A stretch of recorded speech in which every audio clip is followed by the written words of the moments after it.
I had been planning the trip for months, carving out time from my schedule to escape the noise and pressure of the city. The cabin was tucked deep in a valley I had never been to before, surrounded by a dense forest that spread over the hills like a thick green blanket.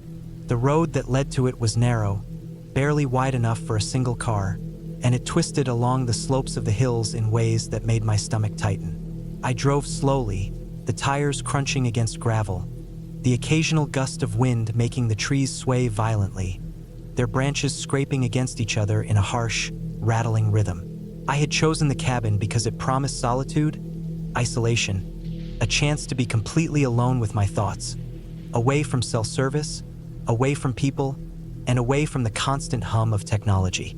At least that was what I thought I wanted. The cabin itself was small but solid, built of rough-cut logs, weathered and darkened by years of wind and rain. It sat on a slight rise above a narrow stream that ran through the valley. There was a wooden porch in the front with a railing that creaked when I stepped on it. The windows were dusty, but through them, I could see the faint outline of a small living area, a modest fireplace, and a kitchen with barely enough space to move around. The cabin felt ancient, not in the sense that it was falling apart, but in the sense that it had been part of the land for a long time, quietly observing the forest through its windowed eyes. I liked that feeling. It was comforting at first. I unpacked my supplies methodically, placing my bag near the door, unrolling the sleeping bag, and organizing the small stove, food, and water I had brought. Everything had to be perfect. I had read enough survival guides and wilderness tips to know that a simple mistake here could make the isolation dangerous. I locked the door behind me, double-checked the windows, and made a small fire in the fireplace. The warmth spread slowly, and the smell of burning wood mingled with the cold scent of the forest that drifted through the slightly open window. Sitting by the fire, I felt a rare sense of peace. For the first few hours, the cabin seemed welcoming, almost protective. I told myself that the stories of wild animals or intruders were just exaggerations, the type of things people made up to feel braver about their own fears. The first night was quiet except for the wind. It howled around the corners of the cabin and shook the thin wooden walls. I couldn't sleep well, though, because every little sound seemed amplified in the stillness. The stream outside gurgled constantly, and the occasional snap of a branch somewhere in the darkness made me tense. I kept imagining that someone or something was moving in the shadows just beyond the windows. But I reminded myself that it was just the forest, the wind, and small animals like deer or raccoons. Still, I couldn't shake the sense that the cabin, which had felt welcoming by day, was now quietly observing me, and I was its unexpected guest. The following day, I explored the surrounding area. The forest was dense, with undergrowth thick enough that stepping off the path would immediately slow my progress. I moved carefully, feeling the uneven ground under my boots, the wet leaves clinging to the soles, the smell of damp soil filling my nostrils. I found the stream that ran near the cabin winding its way through the trees, its water clear and icy cold. I followed it for a while, listening to the sound of the current and watching birds dart through the branches. Occasionally, I would hear a rustle from deeper in the woods, but I never saw anything clearly. I kept telling myself it was nothing, but each sound made me more aware of how alone I was. That evening, I brought some water from the stream and boiled it on the small stove. I had packed some canned food, bread, and a few energy bars. Cooking in the small kitchen was tedious but oddly satisfying. It made me feel self-reliant, like I could survive here if I needed to. The light from the fire cast shadows across the walls, and for the first time, I noticed just how small the cabin really was. Every creak of the floorboards, every gust of wind rattling the windows, every distant snap from the forest seemed louder than it should be. I told myself again that it was nothing. I tried to read, but the words on the page felt distant and unimportant compared to the surrounding quiet. Sleep came later than it should have, and I woke often, startled by noises I could not identify. On the third day, the feeling of unease began to intensify. It was subtle at first, almost imperceptible. I noticed the door latch seemed slightly off, as if it had been nudged. I had double-checked it, of course, but the thought lingered in my mind. I brushed it off and went for a walk along the stream again. This time, I wandered farther than before, pushing through thicker undergrowth and climbing over fallen logs. The forest here felt heavier, darker, and less welcoming. I found animal tracks in the mud, probably a deer, but some of them were larger, harder to identify. They seemed too deep and wide to be from anything I recognized immediately. My stomach tightened. I convinced myself it was probably a wild boar or maybe a bear, though I had not seen any signs of a bear in the area in previous years' reports. Still, the tracks felt deliberate, like something was moving deliberately near me, watching, keeping pace without being seen. I shivered despite the sun beating down on my back. By the time I returned to the cabin, the unease had grown. I checked the perimeter, scanning for any signs of another human. Nothing, but the feeling of being watched refused to leave me. That night, I slept even less than before, and the wind seemed sharper, colder, more forceful. The creaking of the cabin, which had been mildly comforting at first, now sounded like groans and distant footsteps. At some point, I thought I heard a faint whisper of movement outside, but I convinced myself it was nothing. Still, I couldn't shake the growing tension, the sense that something was slowly approaching, studying me, preparing. The fourth day was when things started to go wrong. I had gone farther along the stream, almost to the edge of the valley. The forest was thick, and the path I thought I remembered was obscured by fallen branches. I stopped to rest, crouched by a mossy rock, listening. I could hear the stream, but there was another sound. A snapping branch, low and deliberate. It wasn't the wind. It wasn't the small animals I was used to. It was something bigger. I froze, waiting. The sound came again, closer this time. I scanned the trees, the thick underbrush, the shadows cast by the sunlight filtering through the canopy. My heart was pounding. I tried to rationalize. Maybe it was a deer, a boar, a bear. Any of those could be dangerous, yes, but they would eventually move on. Still, the unease clawed at me. I decided to retreat. As I made my way back, I noticed the tracks again, human tracks, clearly from boots larger than mine, leading toward the cabin. My stomach turned over. I had no idea who could be in this part of the forest, and the thought of an intruder made me feel exposed in a way I had never felt before. My pace quickened. By the time I saw the cabin from the clearing, I noticed the door slightly ajar. My breath caught. I had locked it before leaving, and the wind was not strong enough to push it open. I approached cautiously, checking the windows. Nothing inside seemed disturbed, yet the sense of intrusion was undeniable. Someone had been here. Someone had walked through my small, secluded refuge. Panic didn't come immediately. It was slow, creeping, like a cold shadow pressing against me. I secured the door, checked the windows, and locked everything twice. I gathered rocks and kept them by my side, thinking if someone did come back, at least I could defend myself. The forest outside seemed alive with eyes, and every sound made my nerves snap tighter.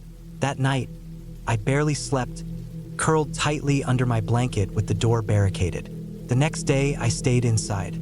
I scavenged the cabin for anything I could use for protection. A heavy cast iron pan, the fireplace poker, even pieces of firewood sharpened to points.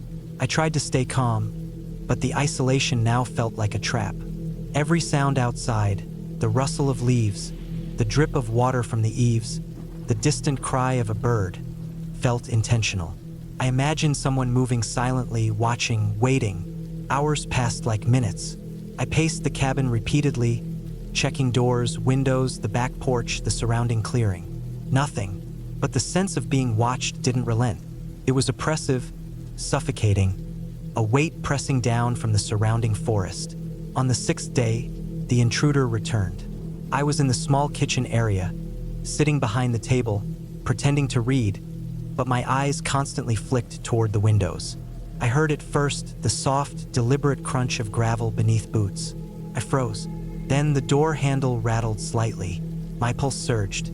I had prepared everything: rocks, fireplace poker, but my hands were shaking too much to move with confidence. The rattling stopped, replaced by silence, thick and tense. I held my breath, waiting for the sound to come again. Eventually, it faded, but the fear remained. lingering like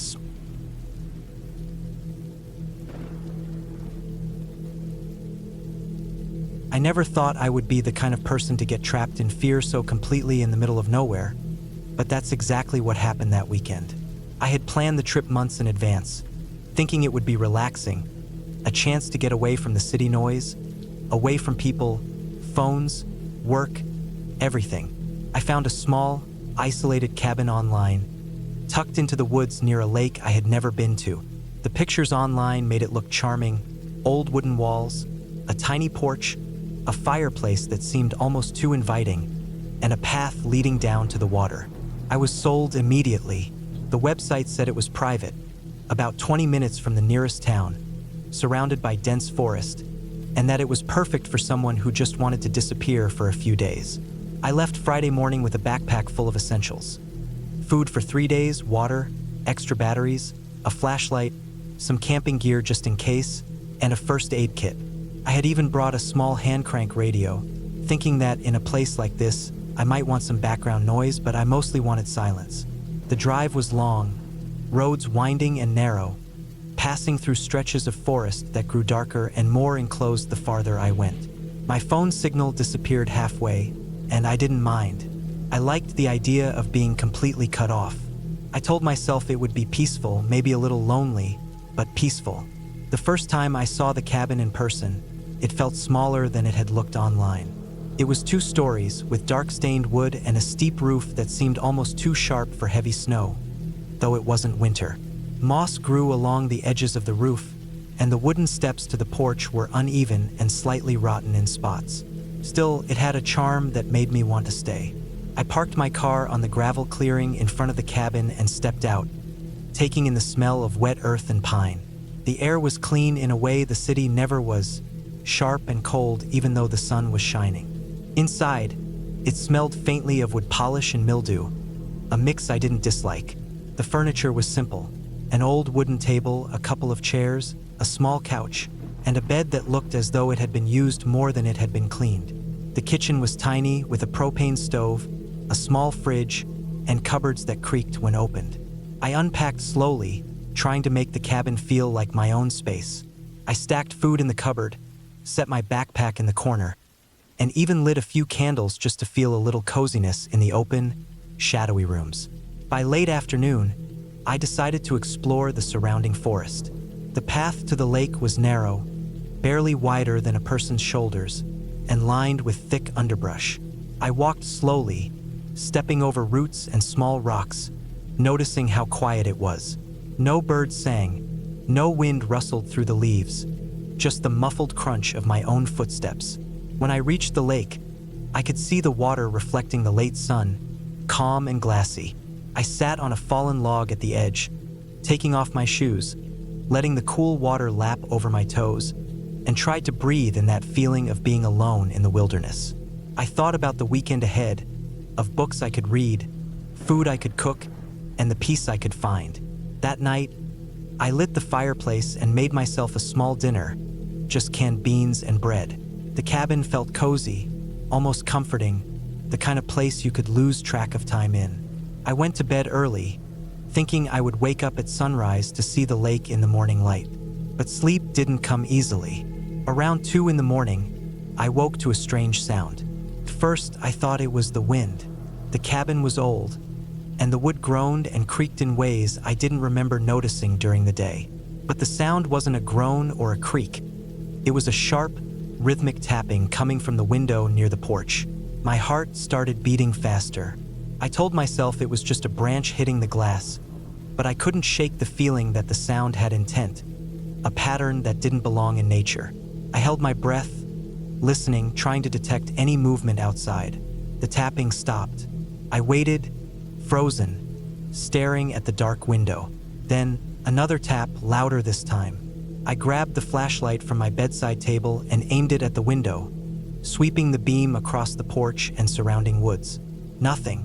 The beam caught the edges of the porch railing, the wooden steps, and the dense underbrush beyond, but no figure, no animal, nothing. My heart was still racing. I went back to bed, trying to convince myself I had imagined it, that it was a branch, a falling pine cone, maybe a bird.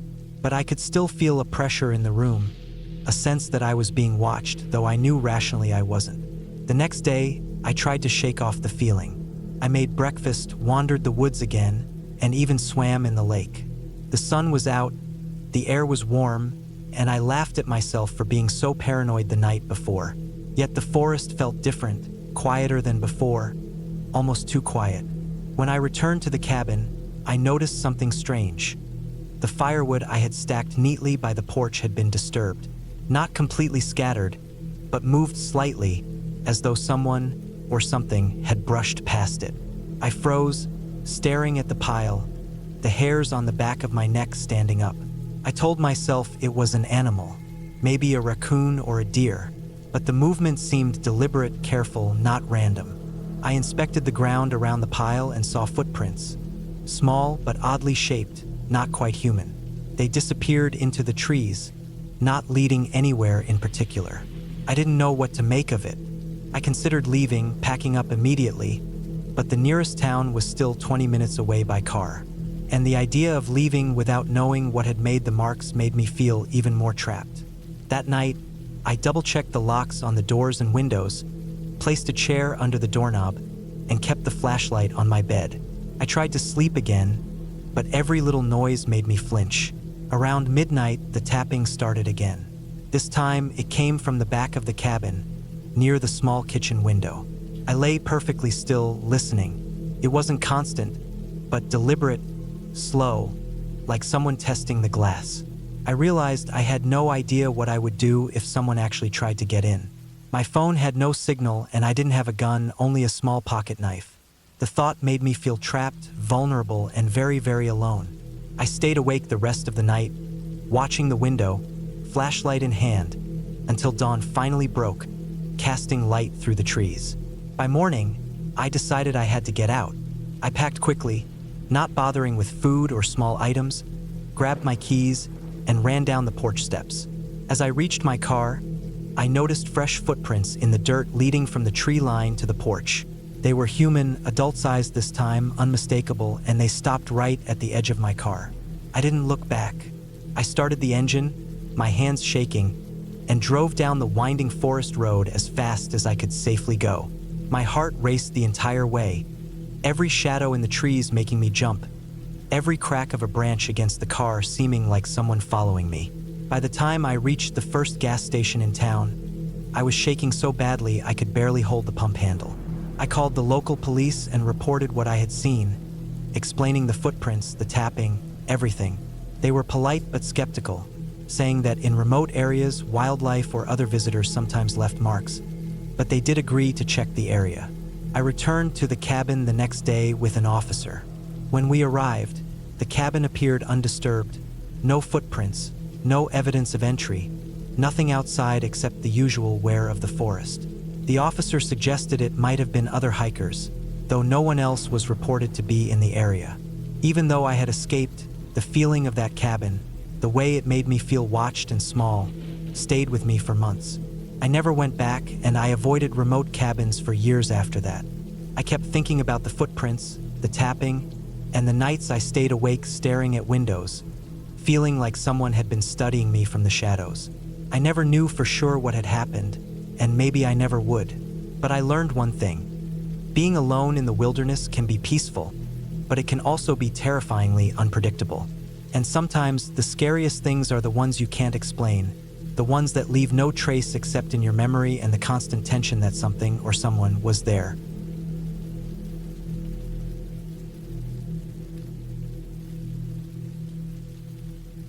I had planned the cabin trip for months, imagining a quiet week alone in the woods, away from the city, the noise, and the constant hum of people. I wasn't trying to escape anything traumatic or dramatic. I just wanted silence, fresh air, and time to think.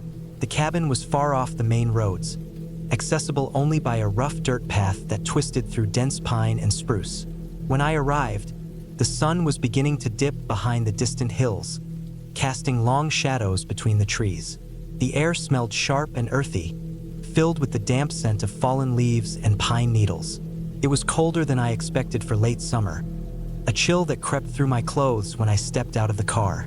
The cabin itself was older than I imagined from the photos. It had a rustic charm but showed signs of years of wear. The wood on the exterior was gray from sun and rain. Some of the boards were slightly warped, and the roof sagged gently in the middle. The windows were thick with dust, and the small porch creaked beneath my weight as I stepped onto it. I unlocked the door and pushed it open. The smell inside was a mixture of wood smoke, dampness, and something faintly sour, likely from the years of disuse. I carried my bag in, shutting the door firmly behind me, the click echoing unnaturally in the empty cabin. The interior was simple: a main room with a fireplace, a small kitchenette, and a loft above. I set my bag down and ran my fingers over the wooden table, feeling the rough texture, the small scratches and dents from long ago use. The floorboards creaked under my weight as I walked from room to room, testing the space, imagining where I would sleep, where I would cook, and where I would sit and watch the forest through the windows. The loft stairs were narrow, and I felt a flicker of unease climbing them. Up there, the single bed was covered in a faded quilt, with an old pillow that smelled faintly of mildew. I didn't care. I was tired and just wanted to lie down for a while. I spent the first evening exploring the surrounding area. The forest was dense and quiet, the kind of quiet that pressed against your ears, making each snap of a twig sound like a shout. I wandered along a barely visible trail that led down to a small creek, the water clear and cold as it ran over rocks. The trees leaned over the bank, their branches scratching at each other in the wind. I could see tracks in the mud, deer, maybe a fox. I made mental notes of landmarks, knowing I would want to walk the trails again in the daylight. Back at the cabin, I lit the fireplace. The dry wood caught quickly, the flames crackling, sending warm light across the walls. I felt a small wave of relief at the sound. It was the first comfort I had felt since arriving. I cooked a simple meal over the small stove, the smell of frying onions and rice filling the cabin. By the time I ate, it was fully dark outside. I sat by the fire, staring into the flames, the shadows dancing on the walls. The quiet was absolute except for the wind in the trees and the occasional distant call of a bird or animal. I went to bed that night feeling calm, almost reassured by the isolation. The next morning, I woke early. The sunlight filtered through the trees, casting golden beams across the cabin floor.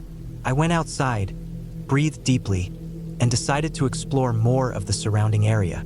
The trail I had found the previous evening extended further into the forest, winding around hills and through stands of tall pines. I followed it for several hours, marking distinctive trees and rocks to help me navigate. The forest was alive with sound, the distant rush of water, the rustle of small animals through the underbrush, the occasional sharp cry of a bird. At first, it was exhilarating, the kind of peace you feel when no one else exists in the world.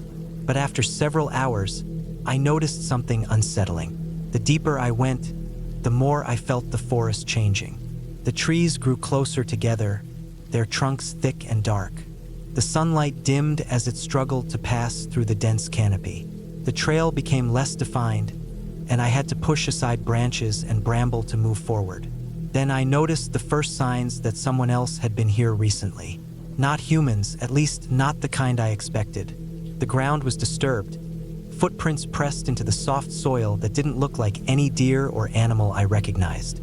They were uneven, large, and spaced oddly, as though someone had been moving quickly or clumsily. I froze, listening. There was nothing, just the wind and my own heartbeat. I considered turning back, but didn't want to get lost before I had fully mapped the area. I decided to follow the trail a bit further, keeping my senses sharp. The footprints led toward a narrow ravine where the creek cut through the rocks. I paused at the edge, peering down. The water ran fast here, white against the dark stones. Then I saw them, twisted remnants of what looked like small traps, snares made from wire and string. Some had clearly caught small animals. Others had been disturbed recently. It was clear someone had been using this area, possibly for hunting or trapping, and not in any casual way. A chill ran down my spine. I turned back toward the cabin, but when I tried to retrace my steps, the path seemed different, the landmarks unfamiliar. Panic set in as I realized I might be lost. I stopped and looked around. The forest was dense, and without the clear trail, it was almost impossible to figure out which way led back. I thought about staying put, but the thought of someone or something using traps nearby made me uneasy. I tried to remember the creek. Maybe following the sound of water would lead me back. I moved cautiously, keeping my eyes on the ground for more signs of traps or tracks.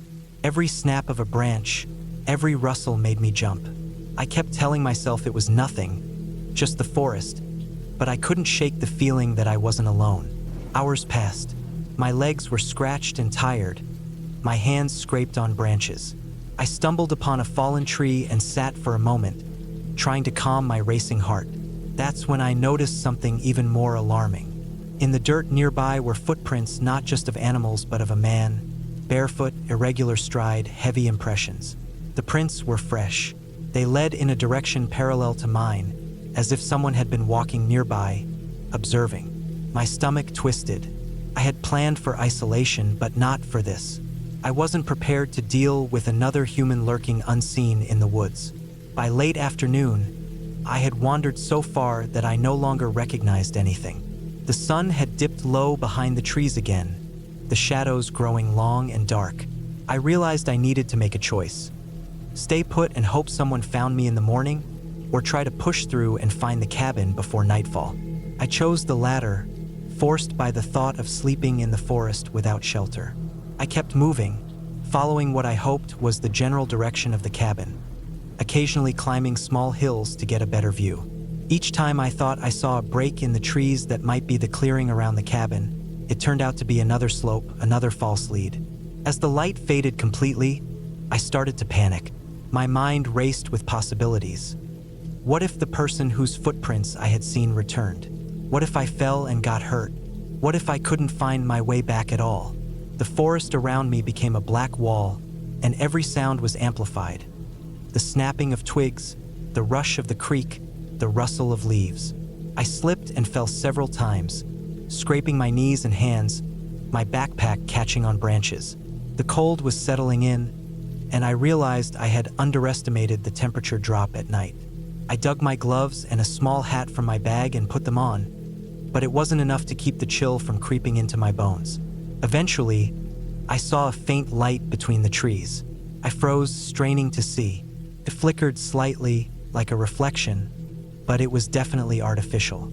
I hesitated, unsure whether to approach. Then I realized it was the reflection off the cabin windows. Relief flooded me, almost overwhelming in its intensity. I broke into a run, slipping and stumbling through the underbrush, my arms and legs scratched and bleeding in places, my clothes damp with sweat and dew. The cabin grew closer. I could make out its silhouette, the familiar porch and roofline. When I finally stumbled onto the clearing, I dropped to my knees, exhausted, shaking from adrenaline and cold, and looked back at the forest. It seemed impossibly vast and dark, hiding everything I had feared, but I was safe. Inside the cabin, I cleaned my wounds as best I could with bottled water and a cloth, applied antiseptic I had brought along, and wrapped my cuts. I lit the fireplace again, sitting close to the heat, my body still trembling.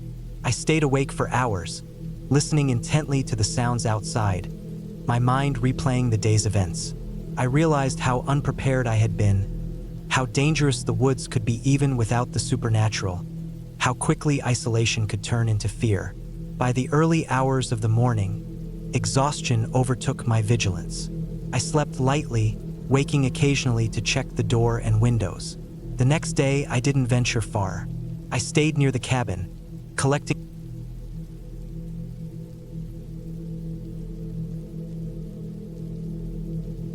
I never thought a weekend in a small, isolated cabin could feel so heavy, so suffocating, so alive with tension that it pressed on my chest like a thick, damp blanket. I had been driving through winding mountain roads for hours, the scenery around me gradually changing from suburban sprawl to dense clusters of pine and fir trees, their tops swaying gently in the late afternoon breeze. The sun was low on the horizon, casting long, stretched shadows across the uneven path ahead. My destination was a tiny wooden cabin, a place I had booked online months ago for a solo retreat. It was meant to be simple, a chance to disconnect, to be alone, to breathe without the hum of electricity or the constant pull of notifications from my phone. I wanted solitude, but what I found was something else entirely. The cabin was tucked back from the road, hidden behind a curtain of tall pines and a cluster of underbrush that seemed almost designed to keep anyone out. I had to drive down a narrow dirt path that was barely wide enough for my car, the tires crunching over rocks and fallen branches as I maneuvered cautiously. When I finally reached it, the cabin looked smaller than the picture suggested. It was old, a darkened wood exterior that was weathered and gray, with small windows that reflected the fading sun. Smoke curled lazily from the chimney, though I hadn't expected anyone else to be here. A stack of firewood lay neatly piled by the side of the porch, and the door hung slightly ajar. The air smelled different here, sharp, earthy, tinged with the faint bitterness of pine sap and decaying leaves. It was clean in a way that made me realize how polluted the city air had been. The forest was alive with sound. The distant call of a bird, the rustle of animals moving unseen through the underbrush, the wind whispering between the branches. Everything felt still and alert at the same time, like it was watching me as much as I was watching it. I parked the car carefully on the uneven ground and grabbed my bag, slinging it over my shoulder.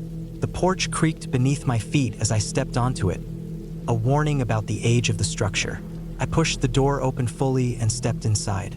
The interior was simple, rustic, and musty. Wooden floors and walls, a small stone fireplace at one end, and sparse furniture. A single bed, a chair, a small table, and a wood stove. Dust hung in the corners, catching the last light of the day filtering through the window. Despite the cabin's worn state, it had a strange sense of permanence, as if it had been waiting for someone like me for a long time. I set my bag down and took a moment to let my eyes adjust. I didn't notice it at first, but there was something strange about the silence here. It wasn't the kind of silence you find in an empty room or a quiet house. It was heavier. It had texture. It seemed to press on my ears and make my own heartbeat sound louder. I shook it off and started to explore. The cabin was small, a single room really, with a loft above for sleeping. I climbed the ladder carefully, testing each step before putting my weight on it. The loft smelled like old blankets and would smoke. I placed my sleeping bag on the floor, unpacked a few things, and then went back down to check the firewood and the stove. The sun was almost gone now, and a deep blue twilight had settled over the forest outside. Shadows stretched long and dark across the cabin floor. I lit a small oil lamp I had brought, its flickering light giving the room a warm, wavering glow. The wind had started to pick up outside, making the trees creak and sway. I closed the door fully and bolted it, though I don't think it would have made much difference if someone had tried to come in.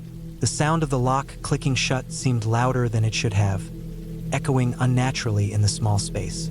I made a small meal, heating some canned soup over the stove, and then settled into the chair to eat. Outside, the forest seemed to shift with every gust of wind. Shadows moved in ways that made me jump occasionally, though I reminded myself that it was just the trees, just the branches scraping together. I tried to focus on the light and warmth of the cabin, on the smell of the firewood, on the comforting routine of preparing for the night. That's when I first heard it. A sound so subtle, so faint, that I wasn't sure I had heard it at all. It was a footstep, I think, but not like a human footstep. Lighter, almost deliberate, moving outside the cabin door. My heart jumped, and I froze, straining to listen. The sound stopped as abruptly as it had begun. I waited, telling myself it was probably an animal. A deer, maybe, or a raccoon. The forest was full of small creatures, and the earth itself had a way of shifting and settling in the darkness. I tried to ignore it, telling myself I was letting my imagination run wild. But as night fell fully, the feeling of being watched intensified. I closed the curtains on the windows, though the darkness outside made them almost unnecessary. I checked the door again, making sure it was firmly locked, and then sat down in the chair to wait out the rest of the night. Hours passed slowly. The wind outside howled, rattling the old wooden frame of the cabin. Every sound was magnified. The creak of the floorboards, the occasional snap of a branch outside, the steady thump of my own heartbeat. Around midnight, I heard it again. This time, it was unmistakable. A deliberate tapping at the door, slow, measured, like someone testing it without pushing it open. My stomach dropped. I had no one to call, no one nearby to help. My car was down the narrow path, hidden behind the trees, probably impossible to start in the middle of the night with that much darkness. I gripped a heavy kitchen knife I had found in a drawer and moved toward the door slowly. The tapping stopped as soon as I reached for the handle. I held my breath, listening. Silence. The cabin seemed impossibly quiet, as though it were holding its breath with me. My mind raced through possibilities. Animal, prank, someone lost in the woods. None of them felt comforting. I checked the windows, peering into the black void of the forest, but saw nothing. Then I heard a sound from the back of the cabin, a low rustling, like something large moving just outside the range of my vision. I felt the hair on my arms stand up, my body rigid with fear. My mind screamed to get out, to run, but I was trapped in the middle of the woods, miles from help. I moved slowly to the back door, knife in hand, and looked outside. Shadows shifted between the trees, too large and deliberate to be animals. I could see nothing clearly, only vague shapes moving just out of reach of the lamp's light. Hours passed like this.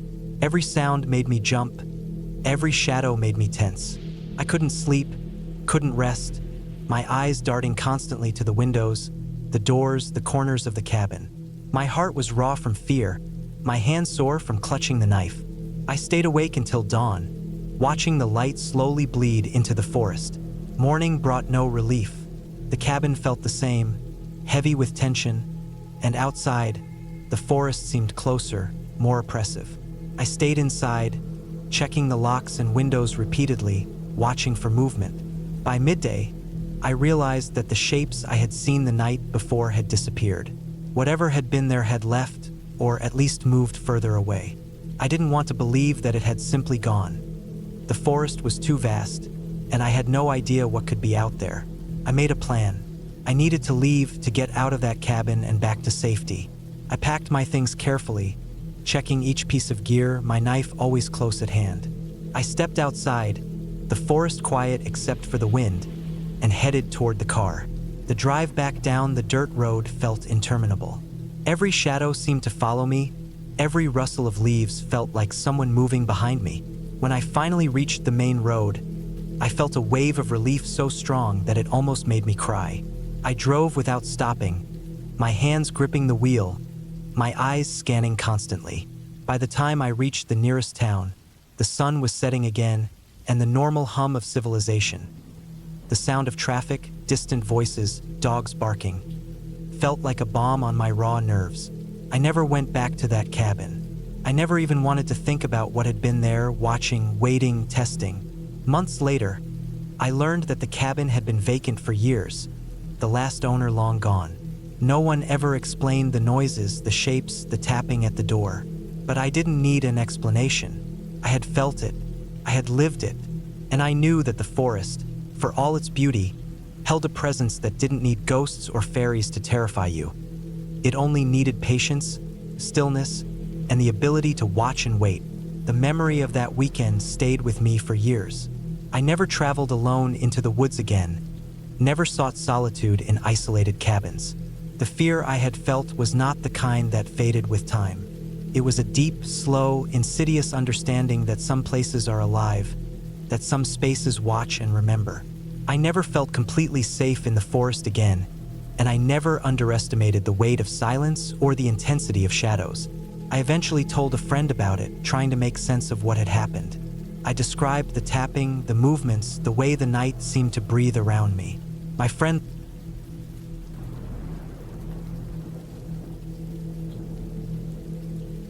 I never thought I would end up in the situation I did that late autumn. I had rented a small cabin deep in the woods, far from the main roads, because I wanted a weekend to myself, away from the constant noise of the city, the emails, the phone calls, the people I pretended to enjoy being around. The cabin was old but maintained, made of dark, weathered logs with a small chimney, a porch with peeling paint, and windows that stared out over a forest I hadn't yet explored. The air smelled faintly of pine and damp earth, with the faint, almost sweet odor of decaying leaves. I remember thinking it was exactly what I needed. Solitude, peace, a chance to think. The first day passed slowly. I unpacked my things, set up a small stack of firewood, lit the fireplace, and watched the flames dance. Outside, the wind stirred the trees in a rhythmic, almost hypnotic manner, making the branches scratch against each other. I took a walk along a faint path that led through the forest behind the cabin. It was quiet, too quiet, in a way that made the usual sounds of birds and insects feel absent. I noticed that the forest floor was littered with branches that had snapped and fallen, as if the trees themselves were restless. The sun had started to dip behind the horizon when I returned to the cabin, and the woods darkened quickly, swallowing the path I had taken. I had prepared enough food and supplies for the weekend, but I remember thinking I should make sure everything was organized before night fell. I checked the fireplace, stacked more wood, and made a small pot of stew. As I ate, I listened to the wind. It sounded louder inside the cabin, echoing through the corners, rattling the old windows, making the walls creak. I tried to ignore it, telling myself it was just the wind, nothing more. I had read stories, of course, about people being in remote cabins and having strange experiences. I had always dismissed them as overblown or exaggerated. Now, hearing the wind and the creaking, I understood why people's imaginations could run wild. By the time I went to bed, the night had fully fallen. I left the fire smoldering in the fireplace, thinking it would keep me warm. The cabin was cold, more than I expected, and I layered myself under the blankets. Outside, the wind had changed. It was no longer just rustling the trees. It was sharper, almost deliberate, as if it had purpose. I remember feeling a prickling sense of unease, that slight instinct that something was off. I tried to focus on my breathing, on the rhythm of my heartbeat, on rational thoughts, telling myself that it was all normal. Cabins creak, wind blows, trees fall. But as I lay there, I noticed a different sound, soft, dragging, coming from outside. I froze. It took me a while to convince myself it was probably just the wind moving some branches or perhaps a deer brushing against the undergrowth. I didn't get up. I didn't want to confront whatever it was. Sleep eventually came, though it was shallow and punctuated by every tiny noise outside. When I woke, the sun had barely risen, and the light filtering through the windows made everything look gray and damp. The forest looked almost wet, the leaves darkened by overnight moisture, and the path I had walked the day before was obscured by fallen branches. I decided to take another walk, trying to shake off the unease from the previous night. As I stepped outside, I noticed footprints in the mud. I hadn't noticed them before, and they weren't animal tracks. They were human, though partially obscured. The size suggested someone of average build, but the steps were uneven, hurried. My stomach sank. I told myself someone had probably been nearby, maybe another hiker or someone working in the forest. But there was no car nearby, no other cabins, nothing to explain it. I walked carefully, trying to follow the footprints. They led into a denser part of the woods, a section I hadn't explored. As I went deeper, the forest grew thicker, the trees closer together, branches scraping against my jacket. I found more footprints, sometimes doubling back, sometimes stopping abruptly. I started to feel that familiar creeping anxiety, that sense of being watched. I wanted to turn back, but curiosity, or perhaps stubbornness, kept me going. After a while, I realized the footprints ended near a small clearing, overgrown with tall grass and shrubs. There was no one there, no sign of recent activity, just the quiet, oppressive silence of the forest. I lingered a moment, listening, feeling the wind, feeling the weight of isolation. Then I headed back, hurrying slightly, wanting the cabin, the fire, and the feeling of safety it gave me, even if that safety was fragile and temporary. That night, I made sure the doors were locked, the windows latched, and the fire burning. But the noises outside grew louder, more persistent. There were thumps, sometimes single, sometimes repeated, coming from the trees or the ground nearby. The dragging sound returned, slower this time, deliberate. I stayed in bed, blankets over my head, imagining all sorts of worst-case scenarios. Eventually, I realized I couldn't sleep with my mind racing like this, so I got up and grabbed the small hatchet I had brought for emergencies. I moved through the cabin quietly, checking each window, each door. Nothing. Everything was as it should be, but I couldn't shake the feeling that I wasn't alone. I stayed awake for the rest of the night, listening, waiting, watching. By morning, I was exhausted, my mind foggy, but I knew I had to leave. The unease had grown into something more tangible, a fear rooted in instinct. I packed my things quickly, throwing items into my bag, making sure nothing was left behind. When I stepped outside, I scanned the area.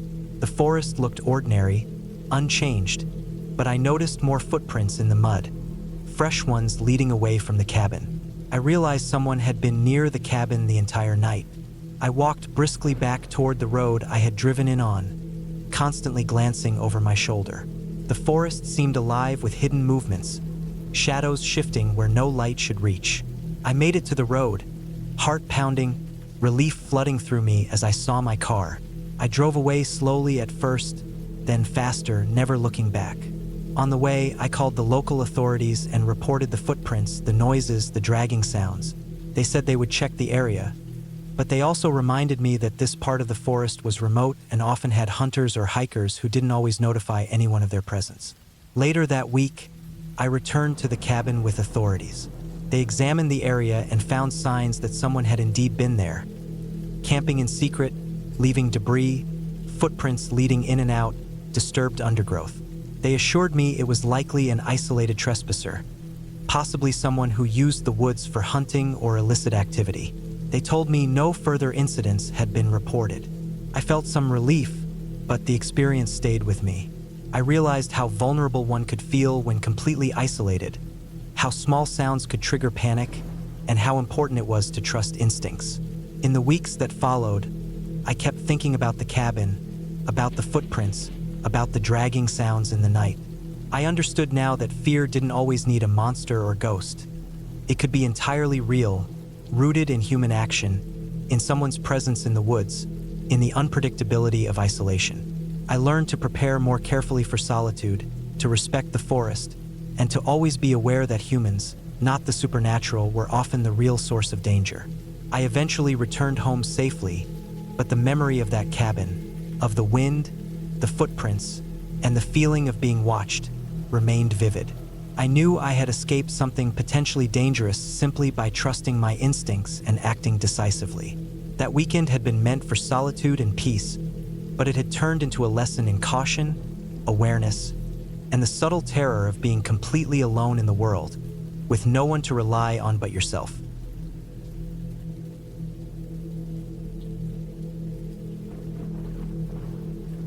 I remember driving up the narrow, winding road that led to the cabin, the kind of road that seemed to disappear into the trees the further you went.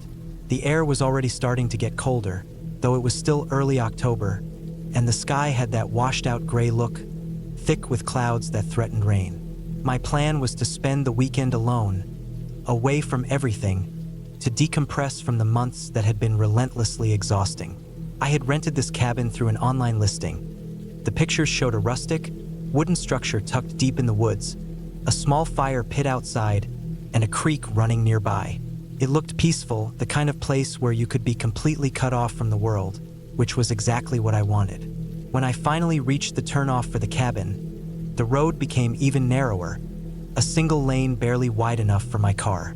The asphalt was cracked, overgrown with weeds in places, and fallen leaves were already starting to accumulate, hiding potholes that could easily twist an axle.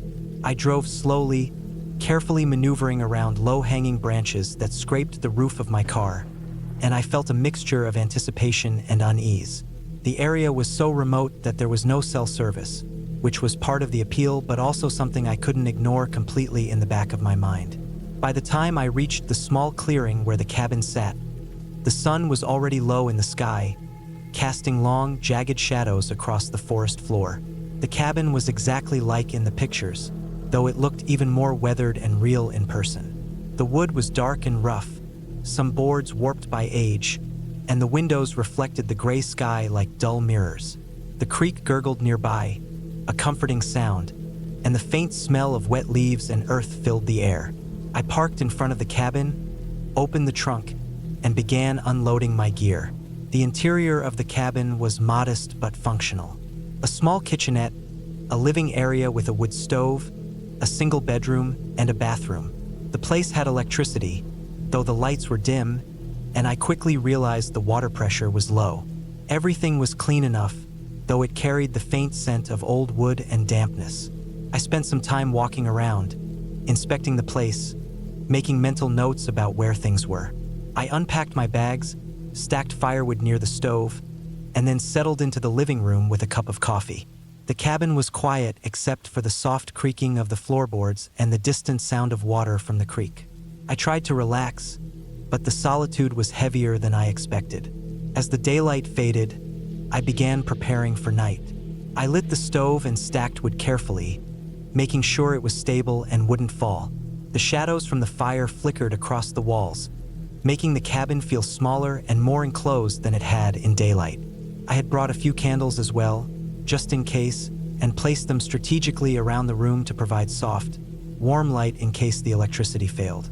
I felt a slight chill, even with the stove burning, and I realized that being alone in a remote cabin was not just quiet, it was isolating. The kind of isolation that made you hyper-aware of every sound, every movement outside, every subtle creak of the building. Night settled fully around the cabin. The darkness outside was almost tangible. I could hear the wind rustling through the trees, the creek murmuring nearby, and occasionally, a distant animal moving through the underbrush. I tried to focus on reading, keeping myself occupied, but my eyes kept darting to the windows. The shadows seemed to stretch and shift in ways that were almost imperceptible but enough to make my stomach tighten. I reminded myself that the noises were normal. Deer, raccoons, maybe a fox, but the mind has a way of exaggerating things when you're alone and alert. At some point, I noticed a new sound, subtle at first. A low thump coming from outside. Not a branch falling, not the creak, but something deliberate and heavy. I froze, listening carefully. There it was again, slow and steady, moving closer to the cabin. My heart rate quickened, and I felt that familiar adrenaline surge that comes with fear. I told myself to stay calm, to think rationally. There were no ghosts, no fairy tales, just me and the woods. But rational thought was difficult in that silence. I moved cautiously to the window, trying to look through the darkness. The outdoor lights were weak, and the shadows between the trees were thick. I couldn't see anything, but the noise persisted, moving around the perimeter of the cabin. I grabbed a flashlight and my pocket knife just to have some sense of security. My mind raced through possibilities. Wild animal, trespasser, falling tree branch, or maybe something even less likely but still plausible. I realized I had no way of calling for help immediately. There was no cell signal, and I hadn't seen another vehicle on the road for miles. The nearest house was at least a half-hour drive back down the winding road. Panic began to edge in, but I forced myself to breathe, to stay alert.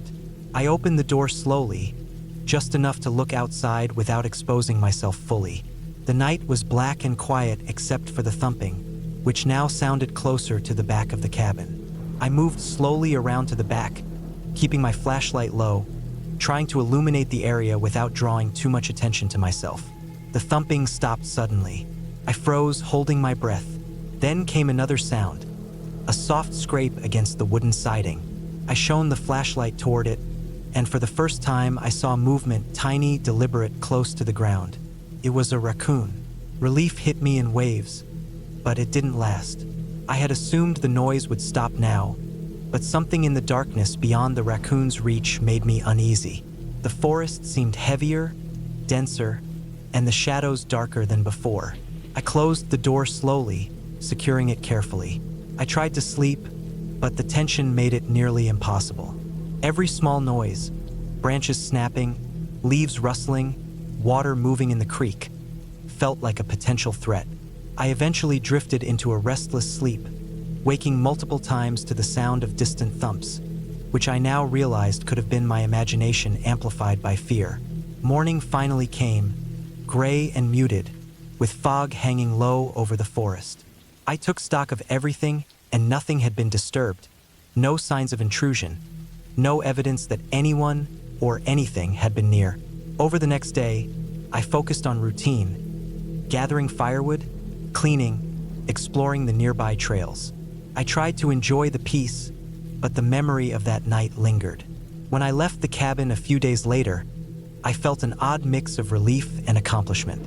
I had faced the deep isolation, the very real fear that comes with being completely alone in the woods, and I had survived it without incident. The experience left me with a sense of respect for solitude, for nature, and for the unpredictability of being entirely cut off from the familiar world.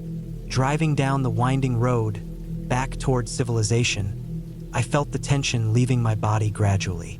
I knew I would return to the cabin eventually, better prepared, more confident in my ability to handle the isolation. The experience, though scary, had given me insight into patience, caution, and the importance of awareness. The woods were neutral. They weren't out to get me, but they demanded respect, and I had learned that through every creak, every shadow, every heartbeat in the night.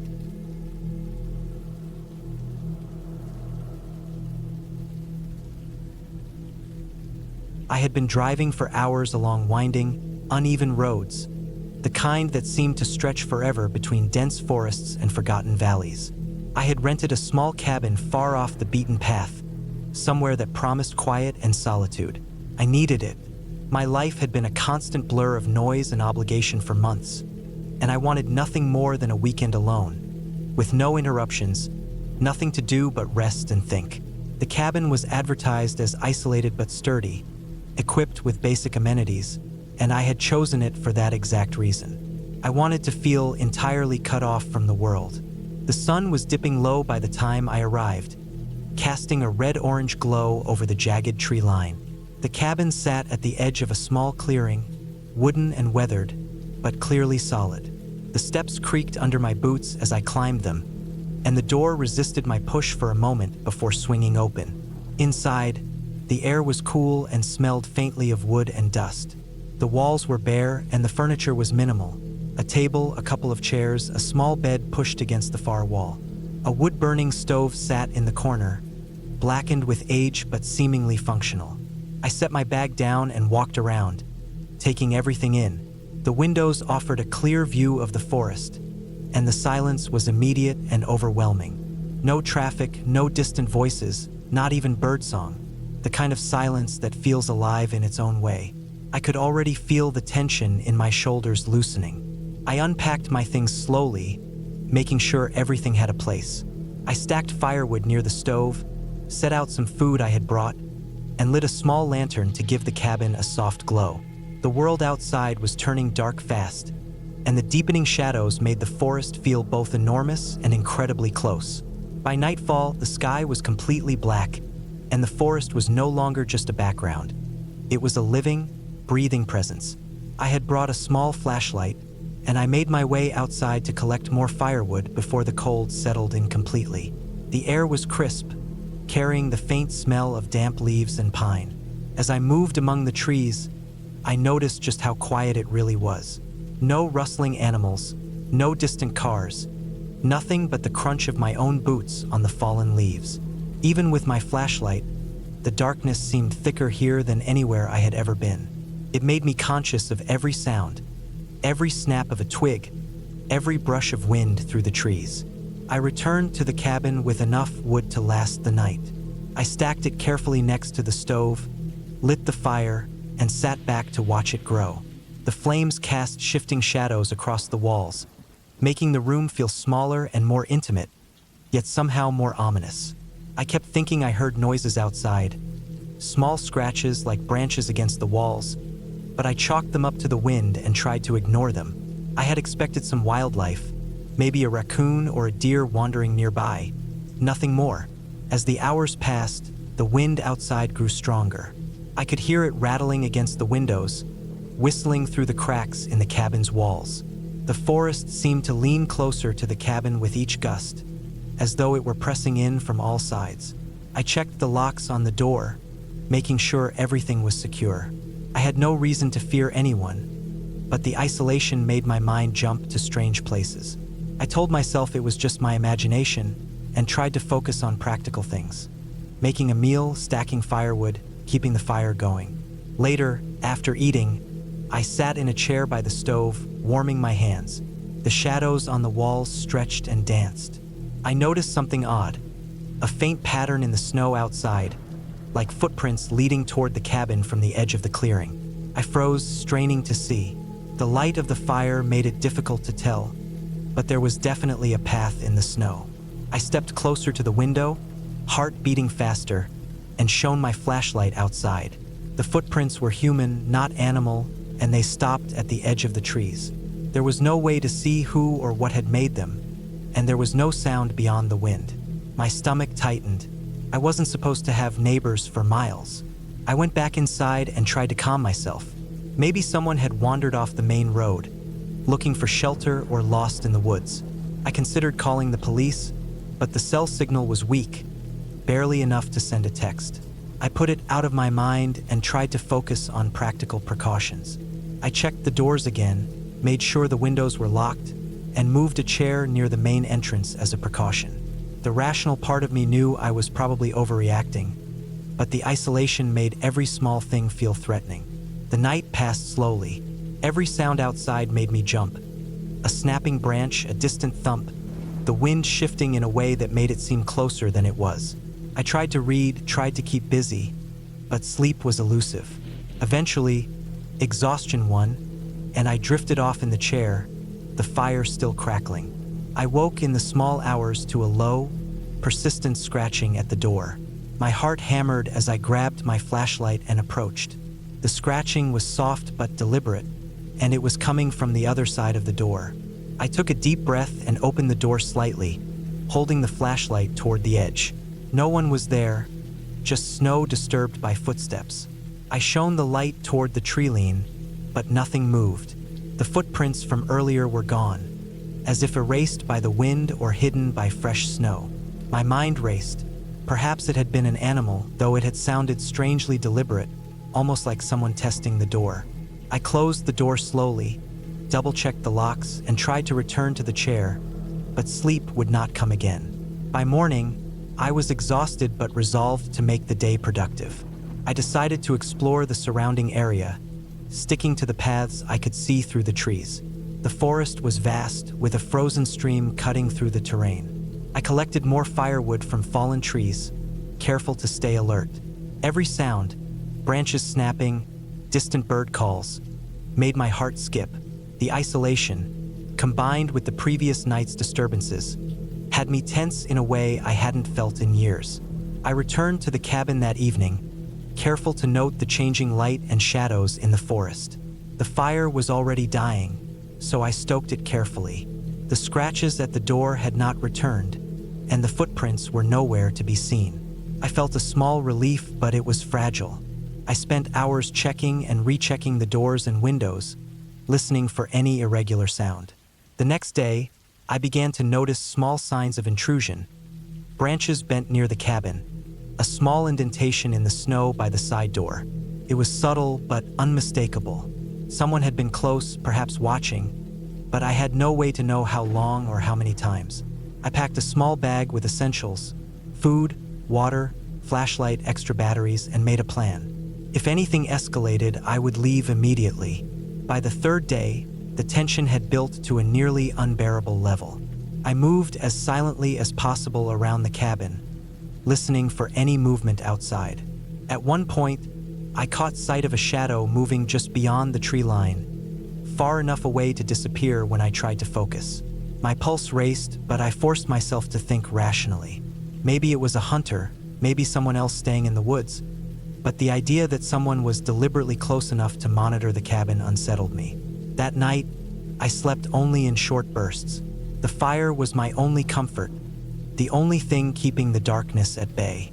Around midnight, I heard the unmistakable sound of someone trying to open the side door. My heart jumped. I had stacked a chair against it and locked it, but the noise was deliberate and forceful. I grabbed my bag and flashlight and moved toward the front door. I needed to leave now. Outside, The snow crunched under my boots as I ran toward my car. I didn't stop to check behind me. The forest seemed alive, pressing in on all sides, but I kept going.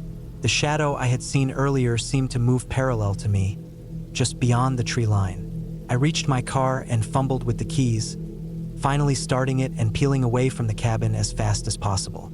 The drive back to the main road was tense, every turn and dip in the road making me flinch.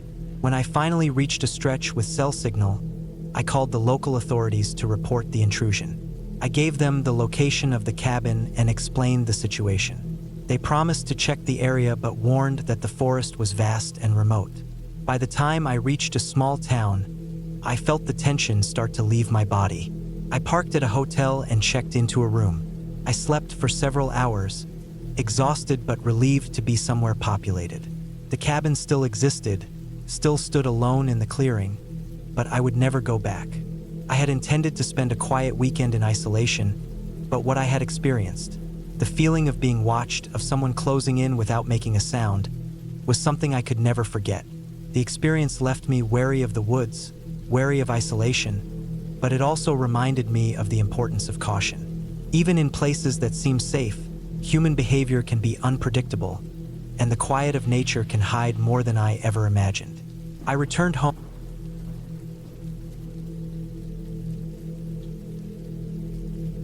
I had been planning this trip for months.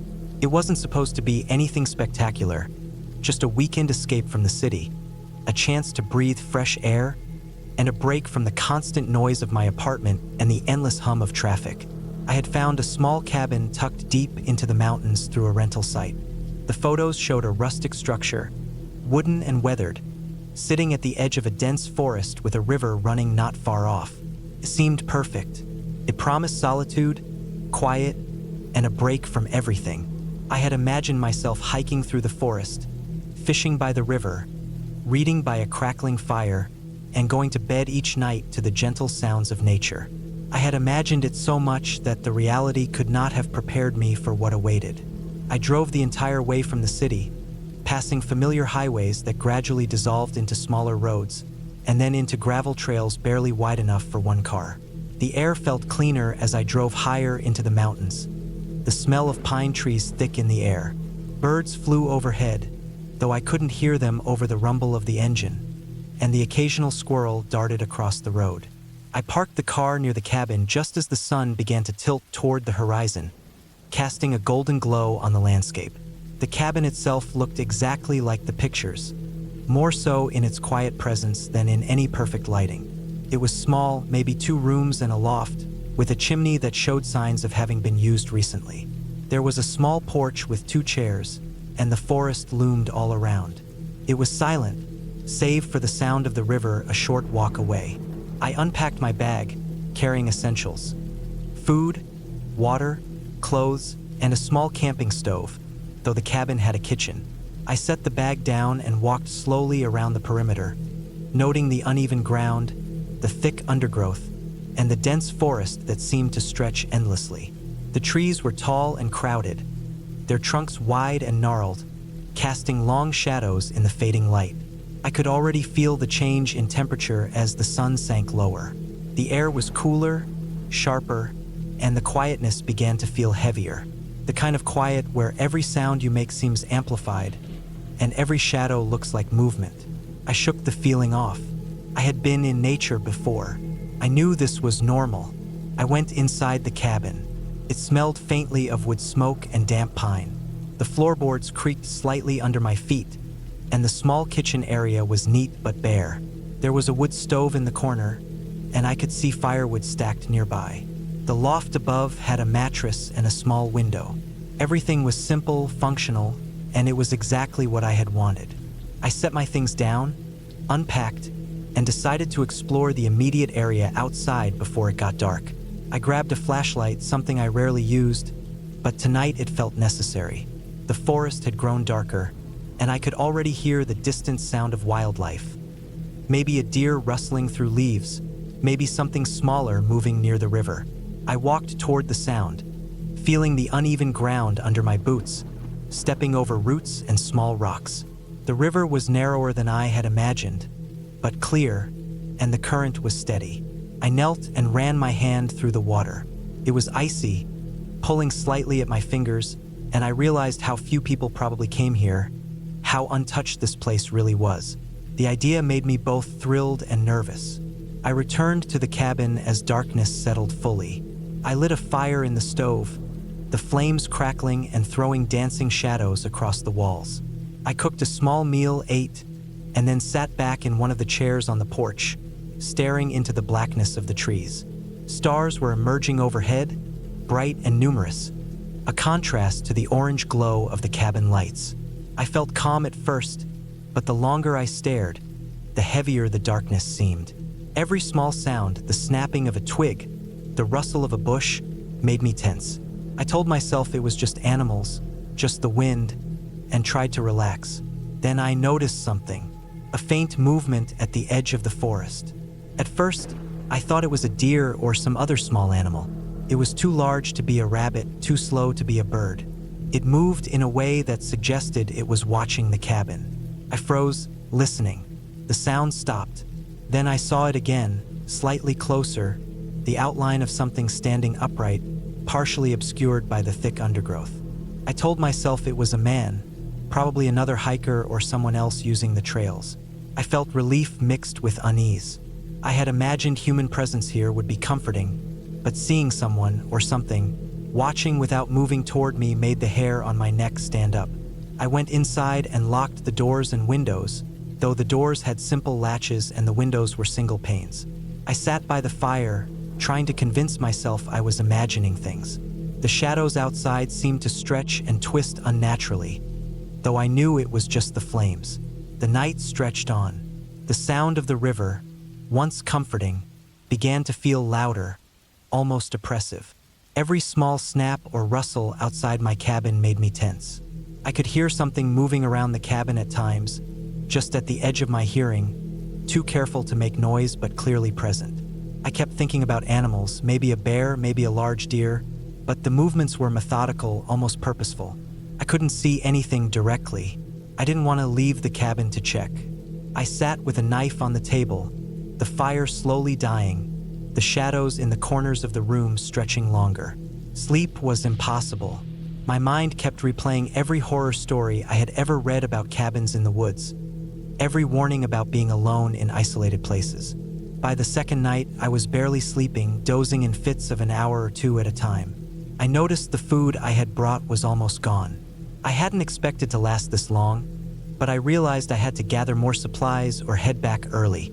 I debated leaving in the morning, but something kept me rooted to the cabin. Maybe it was stubbornness or curiosity. Around midnight, I heard the unmistakable sound of footsteps on the porch. Slow, deliberate, cautious. I held my breath, frozen. They stopped. Silence. Then, a scratching on the door, like someone testing if it would open. My heart was racing. I tried to stay calm, telling myself this could be a stray animal, but the rhythm was wrong. Too consistent, deliberate. I remembered the stories of people encountering poachers or drifters in remote places. The thought terrified me. I checked the doors, locked, but I realized someone could break through if determined. I had no weapon beyond the knife, no phone signal, no one to call. Panic set in. The scratching stopped after a long while. I stayed in the center of the cabin, trying not to breathe too loudly, listening. The forest was silent, oppressively so, as if whatever was out there had stopped moving entirely. I eventually drifted into a restless sleep, the knife clutched in my hand. The next morning, sunlight filtered through the trees, illuminating the cabin in a golden glow. The panic of the previous night hadn't fully left me, but daylight brought a strange calm. I looked around the porch and found faint footprints in the mud. Human, large, muddy. They led from the edge of the trees to the cabin and then back again. No one was there now. I felt a cold chill. Whoever had been outside had been watching, waiting. I realized then that I had been completely vulnerable. The realization was terrifying but also oddly grounding. There was no ghost, no imagination. I had just been alone with a real, physical threat. I had underestimated the wilderness, and I had underestimated human behavior. I spent the rest of the day carefully preparing. I gathered supplies, reinforced the doors with anything I could move, and made sure my flashlight and knife were within reach. I avoided the edges of the forest, staying close to the cabin and the river. The shadows seemed less threatening in daylight, but I could still feel eyes on me, hidden in the dense trees. I realized I couldn't stay forever. The cabin was supposed to be an escape, but now it felt like a trap. I resolved to leave the following morning, first light, when visibility would be highest. That night, I stayed alert, but nothing approached. I slept in short bursts, always aware of the potential danger outside. When dawn finally came, I moved quickly, gathering my things and locking the cabin as best I could. I loaded the car, glancing at the forest one last time. No footprints, no movement. I started driving down the narrow road, every sense heightened, scanning for anything unusual. The drive back to the city felt long and tense, each shadow along the road making me flinch. Once I reached familiar roads, the sense of danger finally began to fade, replaced with relief. When I returned home, I unpacked slowly, examining every item, every small cut on my hands from branches, every scratch on my clothes. I realized how isolated I had been, how vulnerable, and how lucky I was. I didn't tell anyone much about the trip because it felt unreal, like something that couldn't be understood without experiencing it. But I knew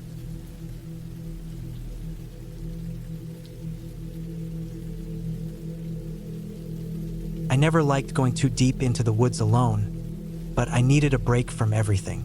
Work had been unbearable for months, with endless deadlines and the constant pressure of managers who could not understand basic human limits.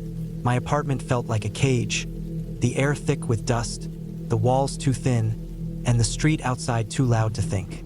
I remembered seeing a listing for a small cabin in the northern hills, a place isolated enough that I could actually breathe.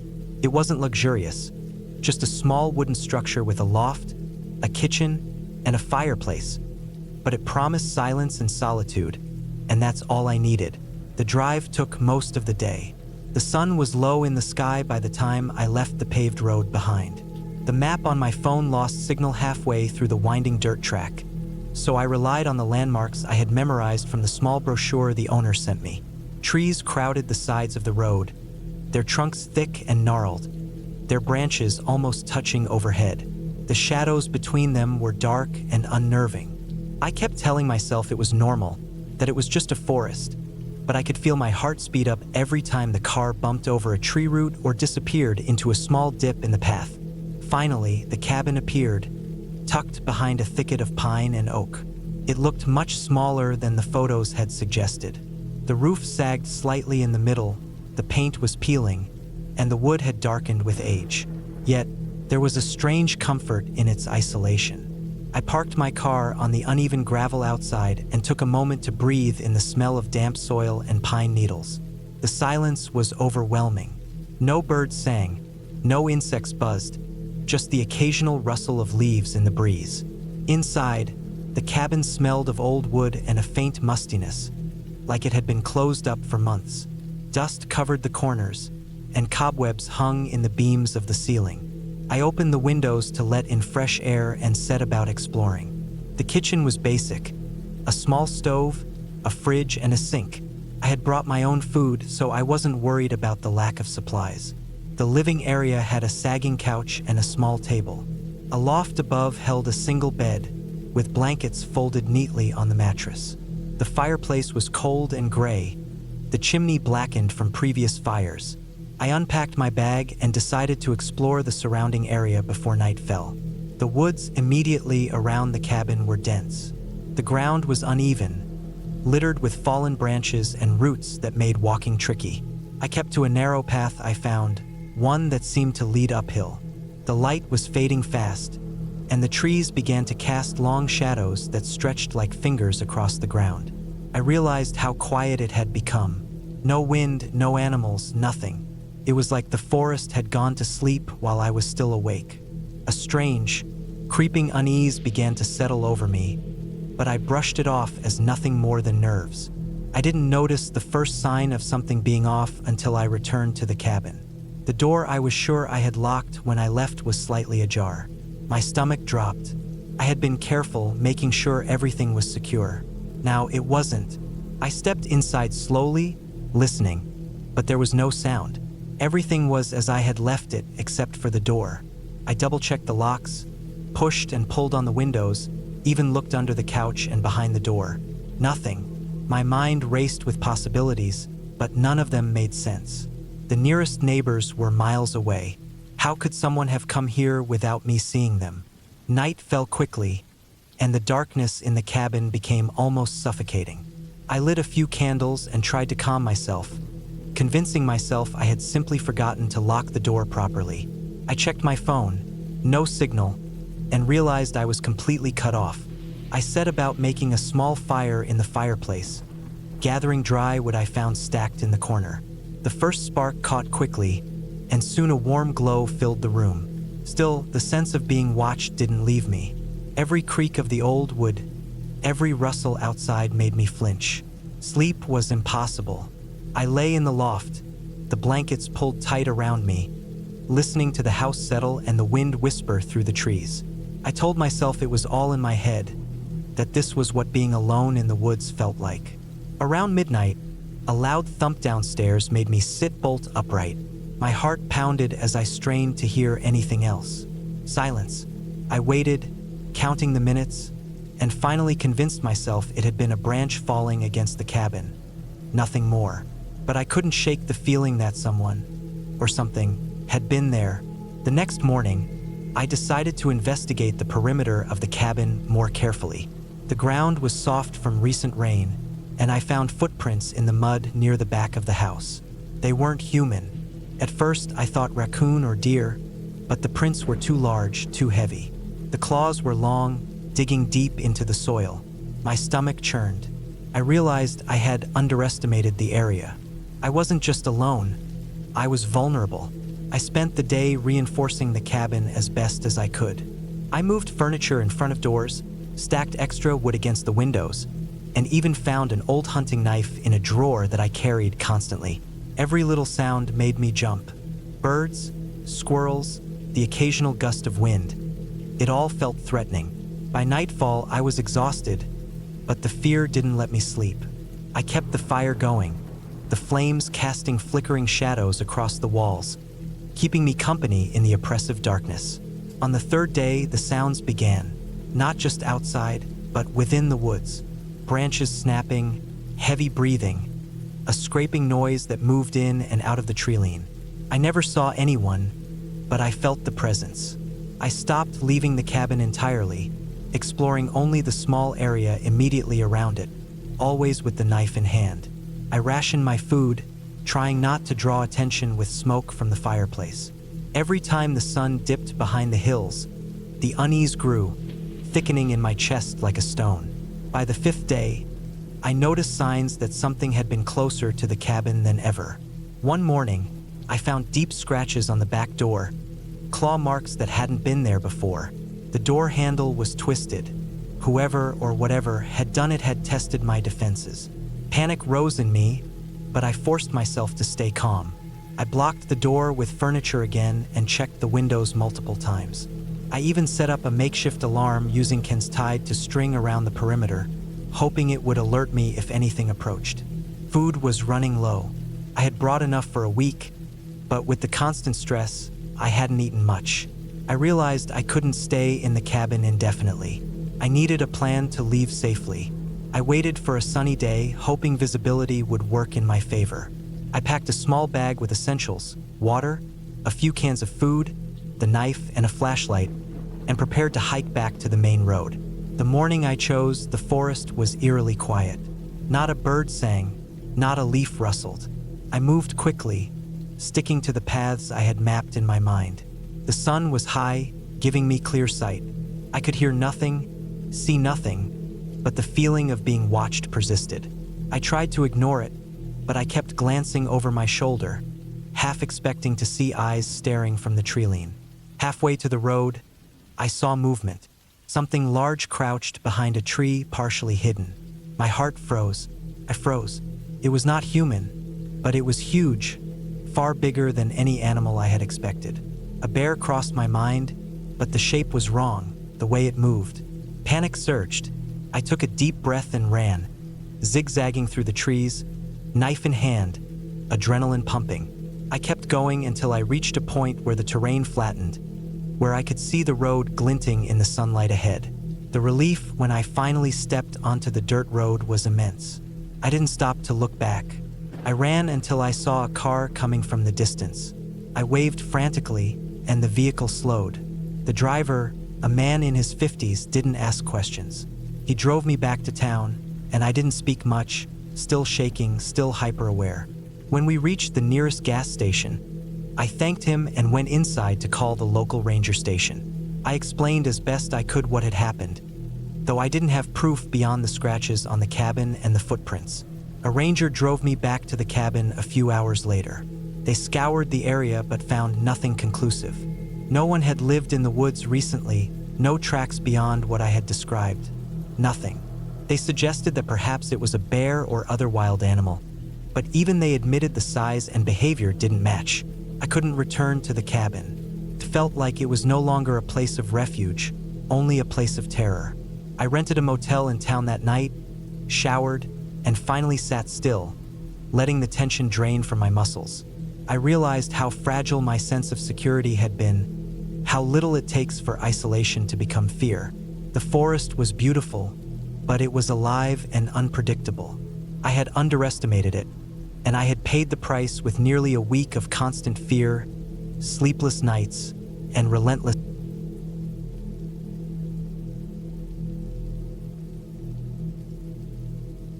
I had been planning this trip for months, and the moment I turned onto the gravel road that led to the cabin, I felt the familiar mixture of excitement and unease that always came with being completely alone in the woods. The air was heavy with the smell of pine and damp earth. Rain had fallen the day before, leaving deep ruts in the dirt road and puddles that reflected the overcast sky. My car bounced along the narrow path, and I had to slow down to avoid scraping the undercarriage on protruding rocks. The cabin itself had been a last-minute find on a small rental website, a place described as secluded, rustic, perfect for those looking to disconnect. In reality, it was isolated in the deepest part of the forest, at least 3 miles from the nearest road that was even passable in winter. When I finally saw it through the trees, a single story of rough, weathered wood with a sagging roof and a small stone chimney, it looked both inviting and intimidating. The porch creaked under my weight as I stepped out, carrying my backpack and cooler. I set everything down carefully, taking a moment to look around.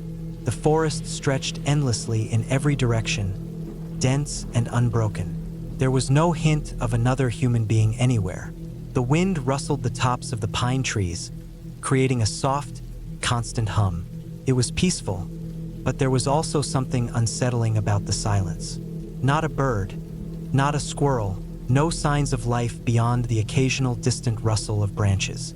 I spent the first hour unloading supplies, arranging them neatly inside the cabin. There was a wood-burning stove, a small kitchenette with a sink that I hoped had running water, and a single bedroom. The furniture was sparse. A bed, a small table, a couple of chairs. Everything smelled faintly of mildew, but it wasn't unbearable. I stacked firewood near the stove, making sure I had enough to last the entire weekend. I had a plan to spend a few days alone here, writing, thinking, and enjoying the kind of quiet that city life never allowed. By late afternoon, I had a fire going in the stove, the kind of fire that makes the whole room glow orange, and I sat in one of the chairs with a notebook. I made a point of noticing the little details around me. The way the floorboards creaked under my weight, the tiny gaps in the window frames letting in cold drafts, the smell of wet wood outside mingling with the smoke from the stove. I kept busy for a few hours, chopping more wood, organizing my supplies, and walking around the perimeter of the cabin to make sure everything was as secure as I could manage. There was nothing in sight, and I felt the kind of deep solitude that sometimes bordered on isolation. As the night began to fall, the forest grew darker, and the shadows lengthened. I could hear the occasional snap of twigs or the rustle of leaves, animals moving in the dark, but nothing too close, nothing threatening. Still, there was a tension that I couldn't shake, an edge to the quiet that made my skin prickle. I checked the locks on the doors, ensuring they were latched. The windows were thick, old glass, but they rattled slightly whenever the wind blew. I made sure the firewood was within reach, the water stored for emergencies, and my flashlight batteries fully charged. Around midnight, the wind picked up, and it started to rain again. The sound of water hitting the roof and the trees around the cabin was almost constant, masking the other noises in the forest. It was comforting in a way, a natural rhythm, but the more I listened, the more I noticed small irregularities. A branch scraping against the side of the cabin, the sound of something heavy moving just beyond the tree line. I told myself it was probably just a deer or a raccoon. Still, the sensation of being watched grew stronger. I could not shake the feeling that something had noticed me. Something outside, waiting, patient. I tried to distract myself by reading my notebook and jotting down thoughts. The warmth of the fire helped, and I reminded myself that this was exactly why I had come here, to confront the quiet, to sit with solitude and test my own limits. Around 2 in the morning, I heard a distinct thump against the cabin wall. Not the wind, not the rain. A solid, forceful thump that made me jump. I froze, listening. Another thump followed, then a long scrape along the side of the cabin. My heart raced, but I forced myself to think rationally. It had to be an animal, maybe a bear or a large dog. The thought made me tense, but I knew that if it were dangerous, the sound would have escalated, and I would hear more movement. I grabbed the flashlight and went outside, stepping carefully onto the wet porch. Rain soaked me instantly, cold droplets running down my neck. The forest was pitch black, nothing visible beyond the reach of my flashlight beam. I circled the cabin slowly, shining the light into the shadows. There was no animal in sight, no indication of movement. Only the trees, swaying in the wind, and the occasional flash of wet leaves reflecting my light. I returned inside, trying to calm down, assuring myself that this was normal. In a remote place, every sound is amplified, and the mind easily fills in gaps. I went to sleep eventually, leaving the stove burning low and the door locked. Sleep was fitful. Every creak of the floor, every sound of branches rubbing against each other, startled me awake. I woke several times thinking I heard footsteps just outside the window. Each time I calmed myself, remembering that it was the wind and the rain. But even when I closed my eyes, the feeling of being watched lingered. The next morning, I woke to find the rain had stopped, leaving the forest damp and glistening. Sunlight broke through the clouds, reflecting off the wet leaves. I ventured outside with a mug of coffee, trying to enjoy the forest in the daylight, to remind myself that fear often grows stronger at night and diminishes with sunlight. I walked along the perimeter again, inspecting for signs of what had caused the noise. There were tracks in the mud, large, human-shaped footprints leading up to the side of the cabin, but none leading away. My stomach sank. They were fresh. Someone had been here last night, close enough to make the thumps I had heard. Panic rose briefly, but I forced myself to remain calm. I made a careful plan. Stay in the cabin, keep the doors locked, and wait for any sign of danger. I also checked my phone, but as expected, there was no service. I couldn't call anyone immediately. I considered hiking out, but the nearest road was several miles away, and I didn't want to walk blindly into the forest if someone was hiding nearby. I spent the morning barricading the doors as best I could, stacking firewood against them and checking the windows. The forest felt different now, less peaceful, more oppressive. Every bird call, every rustle sounded threatening. I tried to focus on routine tasks, making food, cleaning, maintaining the fire. The physical activity helped distract me, but the anxiety never fully left. By mid-afternoon, the sun was higher, and the forest seemed almost normal again, the fear dulled by light. I explored the area slightly beyond the cabin, keeping within line of sight and listening carefully. The tracks from the night before disappeared about 50 yards from the cabin. No other footprints or evidence of movement beyond that point. Whoever had come close had left after some time, for reasons unknown. I took a mental note of this, trying to reason it through. A lost hiker? A trespasser looking for shelter? Nothing made sense. But the main thing was that they hadn't returned yet, and the cabin was still standing, secure. That evening, I made a stronger fire, ensuring that the stove would last all night. I moved the chairs closer together so I could sit near the heat and see the entire room. I didn't sleep well again, but I stayed alert, listening to the forest and preparing for any possibility. I thought about ways to escape if necessary, examining the windows and noting which were weakest, planning my route to the car if I needed to run. The third day brought a strange relief. No new signs of anyone being nearby. The tracks from the first night had washed away in fresh rain overnight. The forest was alive with birds and insects again, as though nothing had happened. I allowed myself small moments of comfort, feeling the warmth of the sun on the porch, sipping coffee, and making notes in my journal. I still felt tense, but the rational side of my mind knew that if someone had been there, they had left. By the fourth day, I felt more confident. I spent the day exploring the immediate surroundings, mapping paths in my mind, noting landmarks, and observing wildlife. Deer crossed at a safe distance, squirrels scurried through the trees, and a hawk circled above. I realized that the forest was not inherently dangerous. The danger had been human, temporary, and now gone. I packed my things carefully, ensuring nothing would be left behind, and lit a final fire to leave the cabin in good condition. When I finally drove away down the gravel road, the cabin shrinking in the rearview mirror, I felt a mixture of relief and accomplishment. I had faced real fear, isolation, the unknown, and the presence of a possible human threat. I had survived intact, had stayed calm under pressure, and had left no trace of my presence behind. The forest returned to its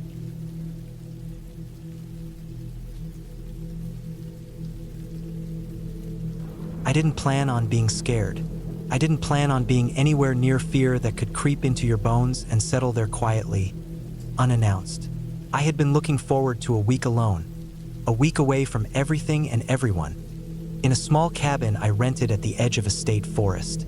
The area wasn't well known. The cabin itself wasn't advertised heavily, and it had that sort of rustic charm that made you think about fireplaces, books, silence, and long walks along trails no one else seemed to use. My job had been relentless, and I wanted this break to be the kind where I could just exist for myself. Sleep when I wanted, eat when I wanted, wander when I wanted. Simple, uninterrupted time alone. That was the plan. That was the idea that kept me driving that long, lonely stretch of road until finally, the cabin came into view, tucked behind thick pines with a dirt driveway that crunched beneath my tires. It was exactly how I expected. A single-story wooden structure, dark brown, weathered in places, with small windows, a stone chimney, and a front porch that creaked faintly even in the breeze. The air smelled sharply of pine and cold earth, the smell that only existed far from cities and towns. I parked, unloaded my things, and walked around the cabin, testing the doors and windows. Everything was intact, everything functional. The inside was sparse but clean. There was a wood-burning stove, a small kitchen area, a bathroom, a bed, and a loft that looked like it could fit 2 more people if necessary. I placed my bag down on the bed, lit a fire, and for a moment, I just sat there watching the flames and breathing in the quiet. The first day passed without incident. I went for a long hike, explored a trail that led to a small creek, took photos of the water and the fallen leaves, and when I returned, I cooked a simple meal over the stove. The wind outside whispered through the trees, and I felt an odd comfort in the sound. The isolation was soothing, but the second day something began to shift. It started with small things.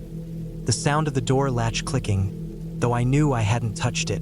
A shadow moving just beyond the edge of the porch, though I had no one around. I tried to dismiss it as imagination, as fatigue, as the mind adjusting to being alone in a space so quiet that even a rustle of leaves became a loud announcement. I tried to shake it off, but the feeling lingered. By evening, I noticed footprints in the dirt driveway, not mine. Small, human, fresh. They started near the road and led to the cabin. I froze. There was no one around. No tire tracks. No lights. Nothing that explained them except for the possibility that someone had been watching me. My heart beat faster than it should have, my mind running through worst-case scenarios. I locked the doors, pulled the curtains tight, and refused to go outside again. I didn't eat much that night. I stayed in the living room, sitting close to the fire, staring at every dark corner, listening. And then I heard it, a faint scraping sound against the cabin wall. Deliberate, slow, methodical. I thought it might be a branch at first, but the noise repeated, a scratching that moved from the front of the cabin toward the back. I didn't sleep well that night. Every time I dozed, I jolted awake to the sound of another scratch, another footstep in the dirt, another movement outside the windows. The next morning, I left the cabin to hike, thinking that daylight would dissolve whatever anxiety had taken root in me. I followed a trail deeper into the forest, climbed a small ridge, and reached a clearing where the sun hit the earth directly, golden and warm. For a while, I let myself believe I had imagined the previous night. Maybe it was just nerves, I told myself. Maybe the isolation had made me hypersensitive. But when I returned to the cabin, I realized that wasn't true. The front door, which I had locked, was slightly ajar. My heart dropped. Nothing seemed stolen, nothing moved, but the lock had clearly been tampered with.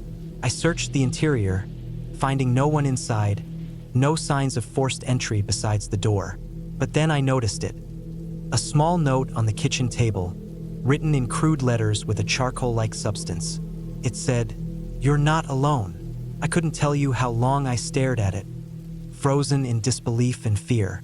My instincts screamed to leave, to drive the car down the road and not stop until I reached the nearest town. But I couldn't. Part of me wanted to understand, to see if I could survive the day without being discovered. That thought, looking back, was naive and dangerous. I barricaded the door and windows as best I could using furniture and boards I found in a small shed beside the cabin. I avoided looking out the windows, tried to keep busy cleaning, organizing, stacking firewood. Every small noise outside made me flinch. By afternoon, the scraping sounds returned, coming from the back of the cabin. I stayed low, hiding behind the sofa, clutching a heavy cast iron pan, waiting for something, anything to happen. Hours passed. Nothing broke. Nothing moved inside. But the sound persisted, slow and deliberate, like someone tracing the outline of the cabin with a knife or stick. As night fell, I realized I couldn't stay in one room forever. I needed a plan. I couldn't call for help. There was no cell signal. I had no gun, no weapon capable of defending myself beyond what I could improvise. I decided to make my way to the car and drive to safety, hoping whoever or whatever was outside hadn't noticed my absence. The problem was timing. I couldn't risk moving during daylight, when visibility made me an easy target if someone was watching. Night was safer in some ways. I packed essentials, water, food, flashlight, and my bag, and waited until darkness was complete. When I finally stepped outside, I froze. Footprints surrounded the cabin. Someone had been everywhere. The back door had been tampered with too. There were smears on the siding, some of them fresh. I realized with a jolt that someone had been inside the property the entire day, waiting, observing, seeing if I was alone. My hands shook as I moved quietly toward the car, sticking close to trees and bushes, trying to stay out of sight. I made it to the driveway and paused, heart hammering. A figure, tall, wearing dark clothing, almost blending into the shadows, stood near the tree line. I couldn't see a face, but I could feel them watching. I ran. I jumped into the car, locked the doors, and started the engine. Tires spun in the dirt as I ripped down the driveway, lights off, praying they didn't follow. The figure didn't move, didn't chase me. They just watched. I drove miles, the forest giving way to open road, and only when I reached the first gas station did I stop, hands gripping the steering wheel, shaking, soaked in sweat. I didn't go back. I called the police from the station, told them everything. They checked the cabin. According to the reports, it was exactly as I described. Someone had entered the property multiple times, had tampered with doors and windows, had left footprints and evidence of surveillance. There were no suspects caught, no one ever found. The police warned me it was a common tactic in rural areas. People renting isolated cabins sometimes became targets for burglars, voyeurs, or stalkers. It wasn't supernatural. It wasn't a game. It was terrifyingly real. In the weeks that followed, I couldn't shake the experience. I stayed with friends, avoided traveling alone, and when I finally returned to my apartment, I invested in security cameras, reinforced locks, and more precautions than I had ever imagined I'd need. I kept thinking about the simplicity of the cabin, the beauty of the forest, and how quickly it could become a trap. The fear never entirely left me, but over time it became a measured caution, a respect for the danger that existed in what seemed like isolation. The ending, the part that matters most, is this: I survived. I didn't let the fear define me entirely, didn't let it ruin my life, but I learned to respect the vulnerability that comes with being alone in a remote place. I returned to forests, yes, but always with awareness, preparation, and safety as priorities. I realized that the scariest things aren't ghosts or monsters. They're people, the ones who see opportunity in your isolation. And knowing that, preparing for it, surviving it, makes the world seem both larger and sharper, a place to navigate carefully, but not to avoid entirely. I carried the lesson forward, a lasting memory of terror that became a guide, a constant whisper in the back of my mind, reminding me to never underestimate how quickly calm and solitude can turn into danger, and how good it feels to reclaim your life after facing that danger head-on.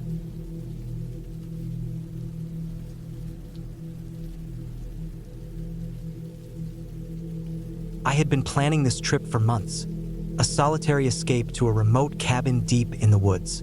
Work had been suffocating. The constant calls, emails, and the ceaseless flow of obligations pressing down like a weight I couldn't shake.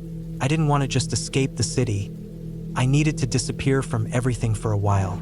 That was how I ended up driving down winding country roads, the kind that twist and curve until you're not sure if you've passed the same tree twice. Following directions I had printed off the website the cabin was listed on, the late autumn light was fading fast, casting long shadows across the road, and the air was thick with the smell of wet leaves and damp earth. I drove slower than usual, not wanting to miss the narrow dirt road that led up to the cabin, my eyes scanning every bend for a sign or marker. Eventually, the road narrowed further, the trees closing in like a tunnel, and I spotted the small wooden sign indicating the turn I needed to take.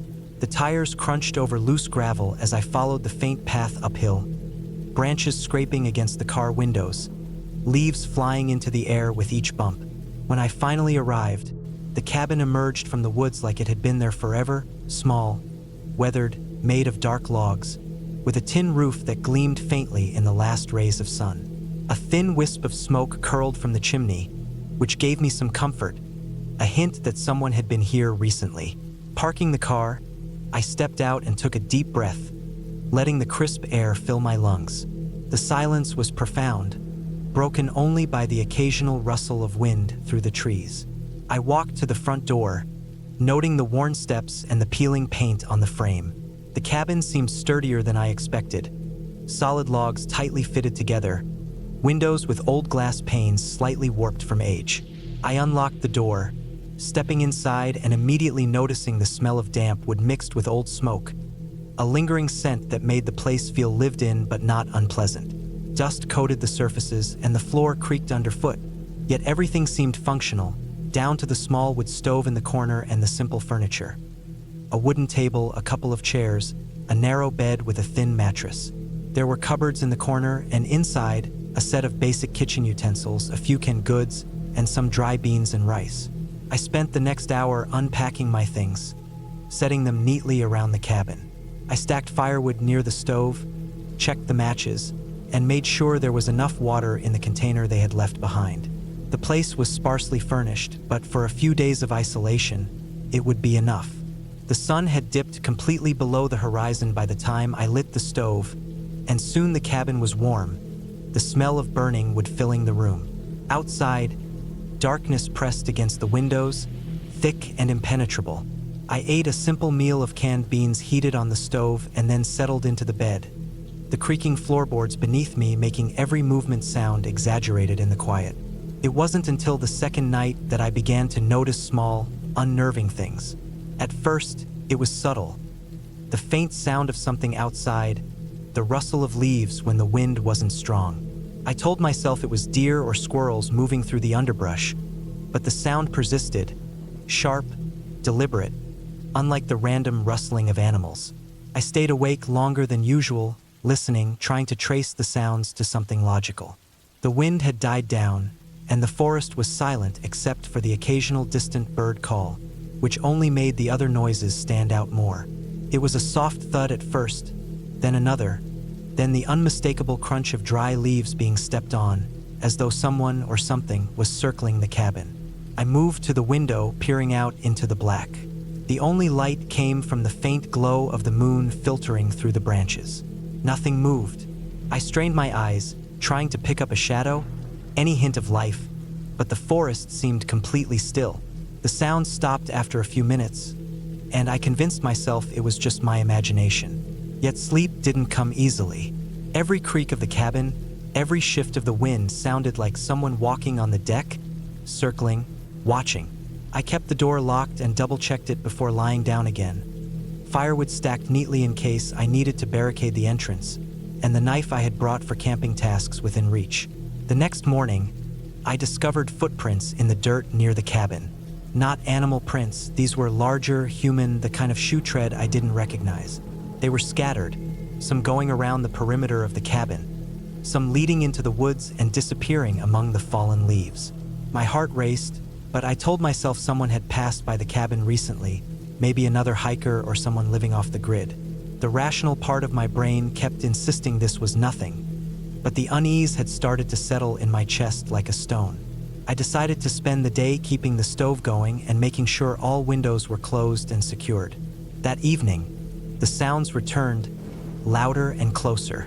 I could hear footsteps again, circling, sometimes stopping, then starting again. My mind began racing with possibilities.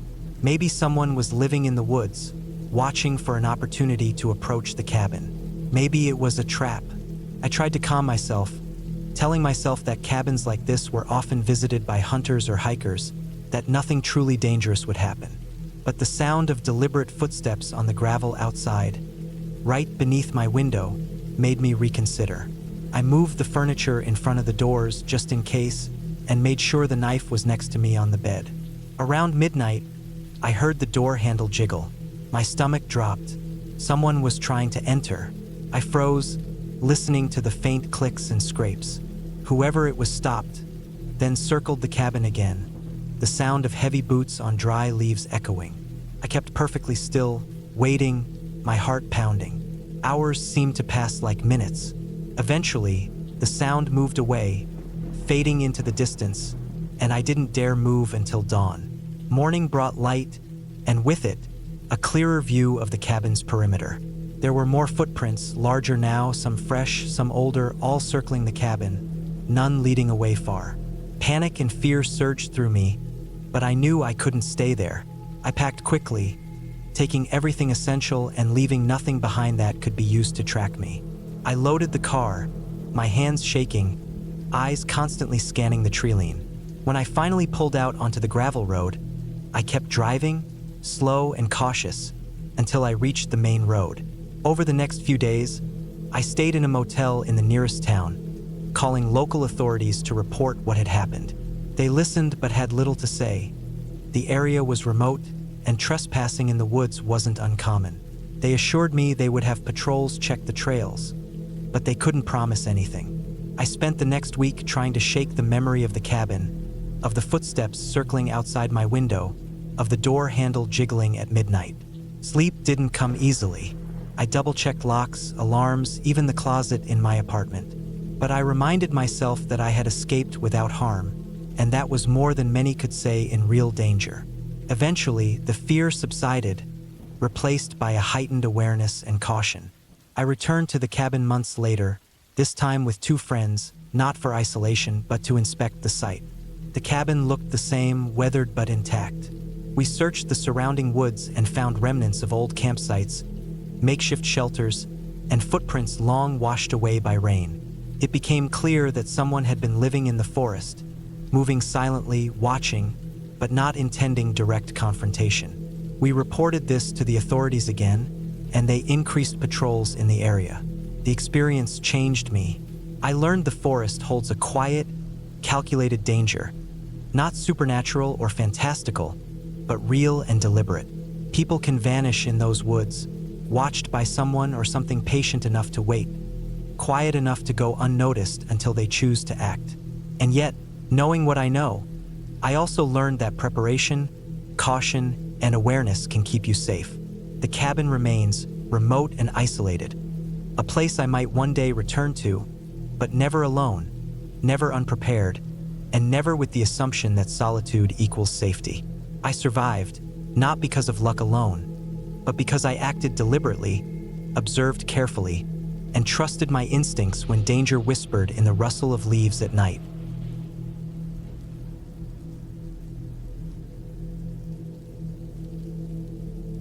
I had been looking forward to a quiet weekend alone in the woods for months. My life had grown unbearably chaotic.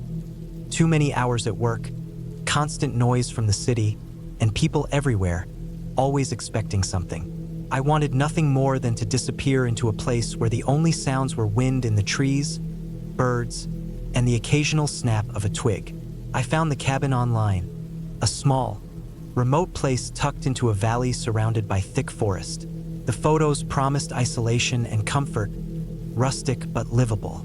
The host assured me there was a small stream nearby, plenty of firewood, and a working stove. I booked it on a Thursday, thinking I would leave Friday afternoon and return Sunday evening. The drive there was longer than I expected. The directions led me through narrow country roads that twisted and turned, surrounded on both sides by dense trees. Sunlight barely reached the ground, blocked by the high canopy, leaving long, dark shadows stretching across the cracked asphalt. The deeper I went, the more I realized how isolated this place was. Cell service disappeared halfway through the drive, and the GPS gave up entirely near a sharp curve in the road. At first, it was exciting, like I was venturing into uncharted territory, but as the miles passed with no other car or house in sight, the excitement mixed with a low, nagging tension I couldn't shake. When I finally reached the cabin, it was exactly as pictured. Small, wooden, and rustic. A narrow dirt path led up to the front porch, lined with overgrown grass and wildflowers. The door was solid and heavy, and the windows were clean but offered only a limited view of the surrounding forest. I parked my car in the small clearing, noting that the undergrowth was thick everywhere else, making it impossible to walk anywhere off the path. The first thing I did was inspect the cabin thoroughly. Everything seemed in order. The stove worked, the propane tank outside was full, and the woodpile stacked against the back wall looked adequate for the weekend. The water from the tap was cold and clear, and the small refrigerator hummed quietly in the corner. I unpacked my bag, placed my supplies on the counter, and took a moment to breathe, letting the silence soak in. The first night was peaceful. I lit a small fire in the stove, sat on the wooden chair by the window, and watched the trees sway in the wind. The only sounds were the occasional rustle of leaves and the distant call of an owl. I had brought books, a small journal, and a few snacks, planning to spend the weekend writing and reading. I fell asleep easily, the quiet lulling me into a deeper rest than I had had in months. Morning came with a heavy mist that hung low in the valley, and I spent the day exploring the small trails leading from the cabin. The forest was dense and full of life, with birds darting from branch to branch and squirrels skittering along the ground. I walked for hours, following the sound of the stream, crossing small patches of mud and moss-covered rocks. By late afternoon, I returned to the cabin exhausted but satisfied, eager to light another fire and settle in for the evening. It was during this evening that I first noticed something was off. I had been chopping wood for the stove outside when I heard a sound, distinct and deliberate, coming from the forest behind the cabin. At first, I thought it was an animal, maybe a deer or a raccoon, but the rhythm was strange. A series of soft thumps, then silence, then another series. It didn't match anything I had heard in the woods before. I paused, listening carefully, but the sound stopped. Shrugging it off, I went back inside and closed the door, making sure it latched securely. I told myself it was my imagination, the isolation playing tricks on me. That night, sleep came harder. The wind had picked up, and the trees groaned as they swayed. I kept hearing subtle noises, branches scratching against the roof, something heavy moving in the underbrush. But each time I got up to check, there was nothing. I tried to convince myself I was just tired, overthinking shadows in the firelight. The next morning, I noticed small signs that unsettled me. The woodpile I had stacked neatly the day before was slightly disturbed.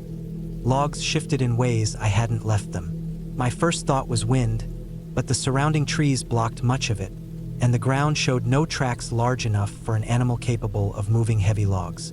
A creeping feeling of unease settled in my chest, one I couldn't shake. I spent the day checking the perimeter. The cabin was isolated. There was no path or road nearby, and the forest was too dense to cross without a machete. Still, I found faint footprints in the mud near the stream. They were human-shaped but too small and light to belong to an adult male.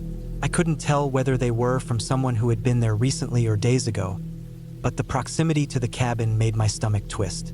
I considered leaving immediately, but my car was at the far end of the long, rough path, and the idea of hiking that distance in uncertain terrain without proper directions made me hesitant. I decided to stay, keeping a careful eye on the cabin doors and windows, listening intently for any movement. The next day, things escalated. I was in the kitchen preparing water for coffee when I heard a loud crash outside. I froze, heart pounding, then cautiously peered out the window. One of the small trees near the cabin had fallen, its branches spread across the clearing. But what unsettled me wasn't the tree itself. It was that the ground around it showed signs of disturbance, as though someone or something had been digging or moving in a hurry. I spent the rest of the morning inspecting the area. Nothing was missing from the cabin, no signs of entry, but the sense of being watched was stronger now, more pressing. I felt eyes on me even when I was alone inside the cabin. That evening, I locked all the doors and windows and built a fire that filled the room with warmth.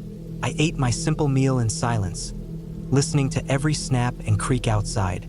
The wind was relentless now, rattling the roof and whistling through gaps in the walls. At one point, I swore I heard footsteps on the porch, slow and deliberate.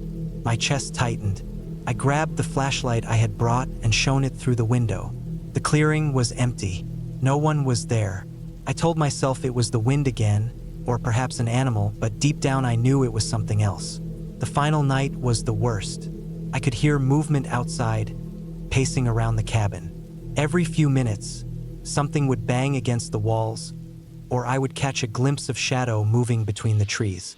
I had no way to call for help. The cell signal was dead, and the forest was too thick for anyone to stumble upon by accident. I sat in the corner with my back to the wall, the flashlight trembling in my hand, feeling utterly vulnerable. Hours passed, each one stretching into an eternity. The noises never stopped. I was exhausted, hungry, and scared in a way I had never been before. Then, in the early hours of morning, the noises stopped. Complete silence. I dared to breathe again, cautious, listening for any sign that it had been a trap. I waited until dawn, when the weak morning light filtered through the trees, before venturing outside.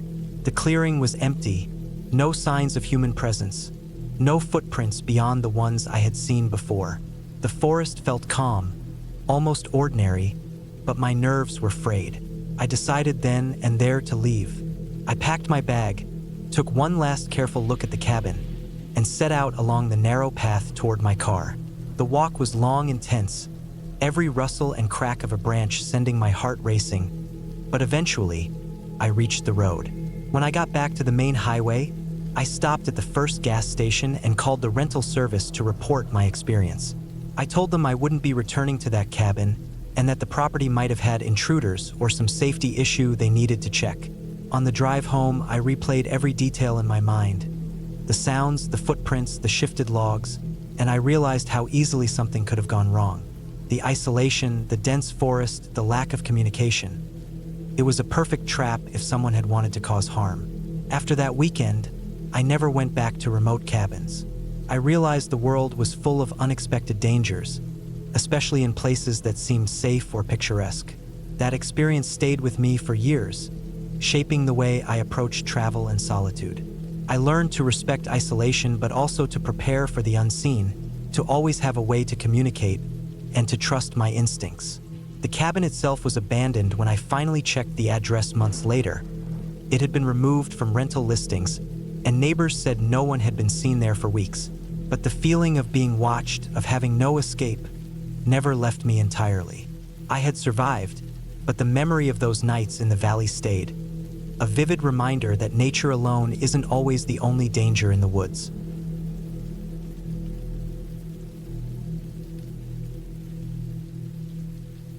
I had been planning the trip for months, though I hadn't fully realized how isolated the cabin truly was until I arrived.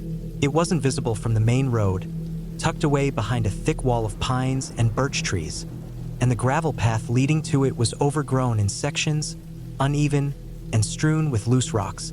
My car struggled over the incline, scraping occasionally against unseen roots, and I had to stop a few times to move fallen branches aside. The air was thick with the scent of wet leaves and pine resin, and the sun had already begun to sink low behind the trees, throwing long, dark shadows across the path. By the time I reached the cabin, my hands were raw from pushing branches aside and my clothes damp from the high humidity in the forest. The cabin itself was small, rustic, and weathered, with faded wooden planks darkened from years of rain and snow. The roof sagged slightly in the middle, and a single stone chimney rose crookedly from one end. The windows were grimy and streaked, reflecting the dying light in dull, distorted glimmers. As I stepped onto the narrow porch, the wood groaned under my weight. I set down my bag and tried the door. It opened without resistance, revealing an interior that smelled faintly of mold and old wood. Dust floated in the air in streaks visible in the remaining sunlight, and the floorboards creaked under every careful step I took. The cabin was sparsely furnished, just a small table in one corner, 2 chairs, a bed with a thin mattress, and a metal wood stove. I had brought a small bag of groceries, a flashlight, and a few basic tools, but for the most part, the space was empty. My plan was to spend a week alone, away from the noise of the city, writing, reading, and just being quiet. I had chosen the location because it promised isolation, and now that I was here, it certainly delivered. After setting up, I decided to explore the immediate surroundings. The forest was dense, almost suffocating in its closeness. Fallen trees crisscrossed the undergrowth, and thick brambles and ferns made walking difficult. I followed a narrow deer trail that seemed to wind aimlessly, my boots sinking slightly into the damp earth with every step. The forest was alive with the sounds of insects, birds, and the distant rustle of something moving in the underbrush. Every now and then, a sharp crack of a branch breaking under weight made me start, my heart jumping in my chest. I reminded myself that it was probably a deer or some other forest animal. Still, as I walked, I felt eyes on me, though I could never see anything moving among the trees. That feeling persisted, gnawing at the edges of my nerves. Returning to the cabin, I realized how early darkness came in this part of the forest. The tall trees blocked much of the remaining light, and by the time I reached the porch, shadows had swallowed the trail entirely. I built a small fire in the stove, the smoke curling lazily up the crooked chimney. I sat on the edge of the bed, listening to the night sounds outside, feeling the isolation in a tangible way. The wind whispered through the trees, making the branches tap against the cabin walls like fingernails. Every now and then, there was a sharper, heavier sound, a thump or a scrape that I couldn't immediately explain.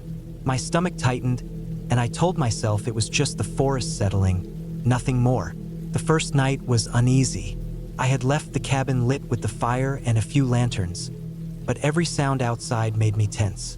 I kept imagining shapes moving just beyond the windows. There were moments when the branches outside pressed against the cabin as if they were trying to get in. I tried to focus on reading, but my attention kept snapping back to the sounds outside. Around midnight, there was a particularly loud crash, something heavy falling nearby. I froze, listening, straining to hear over my own heartbeat. After a few minutes, everything went silent again. I eventually convinced myself it was just a dead tree branch falling in the wind. The next day, I decided to venture further into the forest. I packed some water, a small first aid kit, a map, and my flashlight, leaving no trace of my movements. The forest grew denser, and the path disappeared almost entirely. I found myself pushing through thick bushes and low-hanging branches, my clothes snagging and tearing. The ground was uneven, covered with roots and rocks hidden beneath layers of leaves. At one point, I slipped on damp moss and fell hard against a large rock, scraping my arm and bleeding slightly. I cleaned the wound as best I could and wrapped it with a piece of cloth I carried, but it stung, and the pain reminded me how alone I was. As I walked deeper, the feeling of being watched grew stronger. Every shadow seemed to move in the corner of my eye. Birds would suddenly take off from the trees, startled by something invisible. I felt a tension in my muscles that didn't go away, a constant readiness to run. I reminded myself to stay calm, to focus on the path and the map, but the unease lingered. By mid-afternoon, I realized I had wandered farther than intended. The forest was unfamiliar, the trail long gone, replaced by a chaotic mix of fallen trees, rocks, and dense undergrowth. I tried to retrace my steps, but everything looked the same. The sunlight filtering through the trees was dimming, and I had no idea how far I had wandered from the cabin. Panic began to creep in. I could feel it in my chest, a tightness that made it hard to breathe. I forced myself to stop, take deep breaths, and think logically. I tried to remember the landmarks I had passed, the shapes of particular trees or rocks. I marked a few trees with scratches in the bark, hoping it would help me find my way back. Night fell faster than I anticipated. The forest was almost entirely dark, with only a faint glow from the sky through the treetops. I turned on my flashlight, but the beam barely cut through the darkness. Every sound, snapping twigs, rustling leaves, made me jump. I stumbled over roots and rocks, the beam of light bouncing wildly as I struggled to maintain balance. Hunger and exhaustion gnawed at me. I realized I would have to find a place to spend the night. There was no way I could navigate back to the cabin in the dark.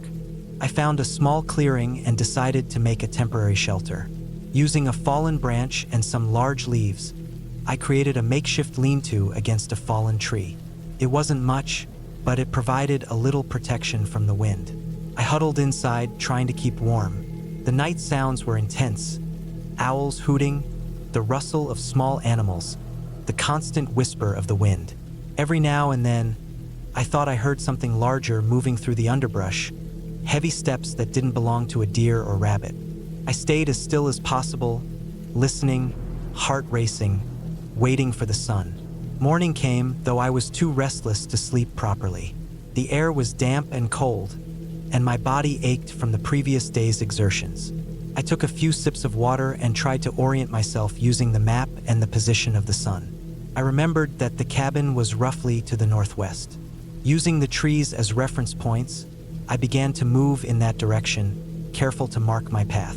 The forest was less frightening in daylight, though still challenging to navigate. Every fallen tree, every rocky incline, slowed my progress. Hunger, fatigue, and minor injuries made each step heavier. Hours later, I finally recognized a part of the trail I had passed the previous day. Relief flooded me, but I stayed cautious. I knew I could easily get turned around again. By late afternoon, I saw the faint outline of the cabin through the trees. I ran the final stretch, heart pounding, muscles burning, and finally stumbled onto the porch, covered in mud and sweat, my clothes torn and bloodied from minor cuts. I collapsed onto the floor, trembling, overwhelmed by relief. The cabin, with its crooked chimney and weathered walls, had never looked so welcoming. I spent the evening cleaning my wounds, making a stronger fire, and eating a small portion of the food I had brought. The sense of isolation was still there, but now it felt manageable, contained. I spent hours checking the locks on the doors, inspecting the windows, and making sure the cabin was secure. The sounds outside still startled me occasionally, but I reminded myself that I had made it through the forest safely, and the worst of the danger was behind me. Over the next few days, I stayed close to the cabin. I explored only the areas I could see clearly from the porch, collecting small amounts of firewood and water from a nearby stream. Each day, I became more accustomed to the forest sounds: the wind, the birds, the distant rustle of animals. The tension that had gripped me during the first night began to fade, replaced by a cautious respect for the environment and my own limitations. I realized how important preparation, awareness, and patience were in such isolation. By the end of the week, I had settled into a routine. Mornings were spent gathering wood and water, afternoons reading and writing, and evenings reinforcing the cabin and preparing food. I had a deepened sense of self-reliance, understanding that in such remote places,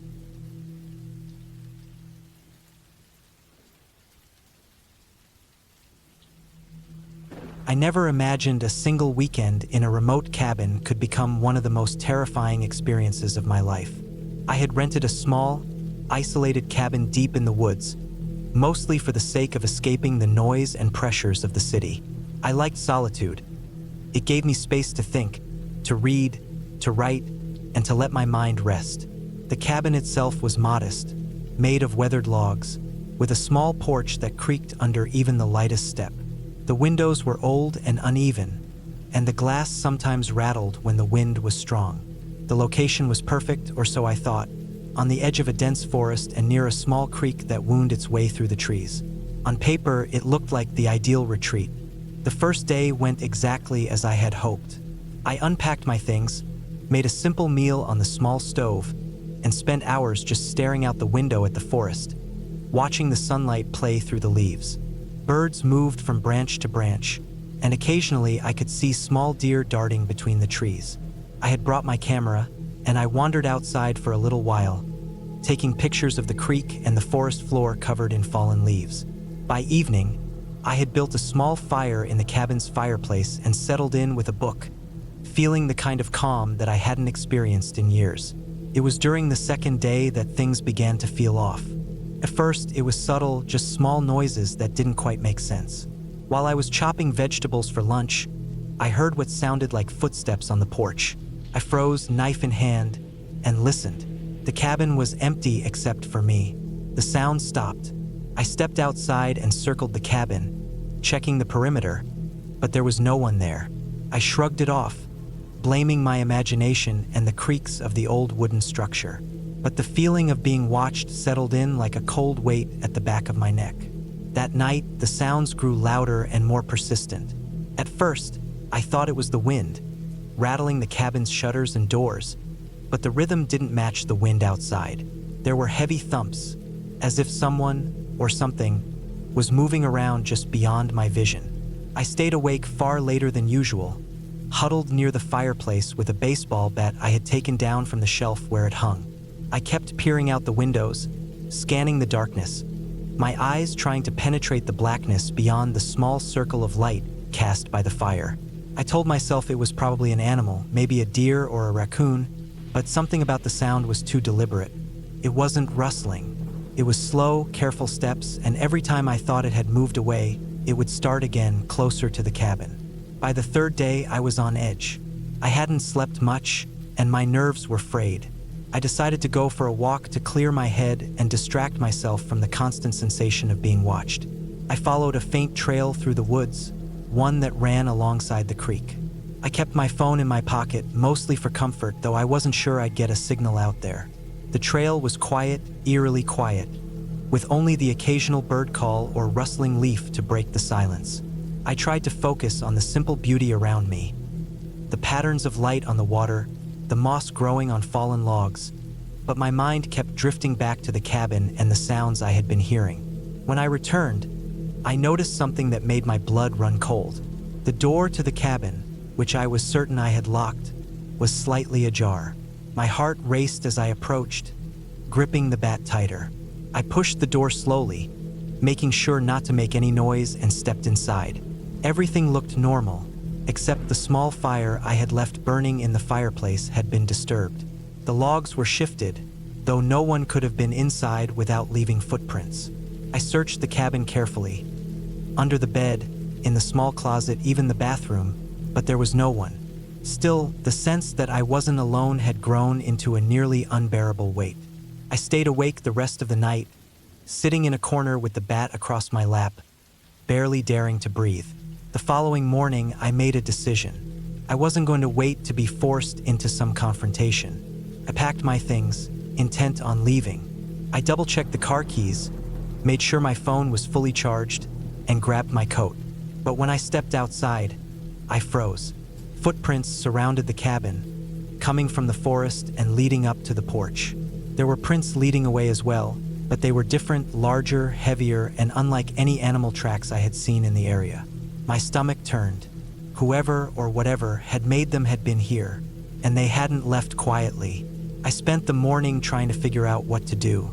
I considered calling the police, but the area had weak signal, and I wasn't sure I could even get a call out. I thought about staying inside and waiting for someone to come by the road, but the idea of being trapped in that cabin with an unknown intruder was unbearable.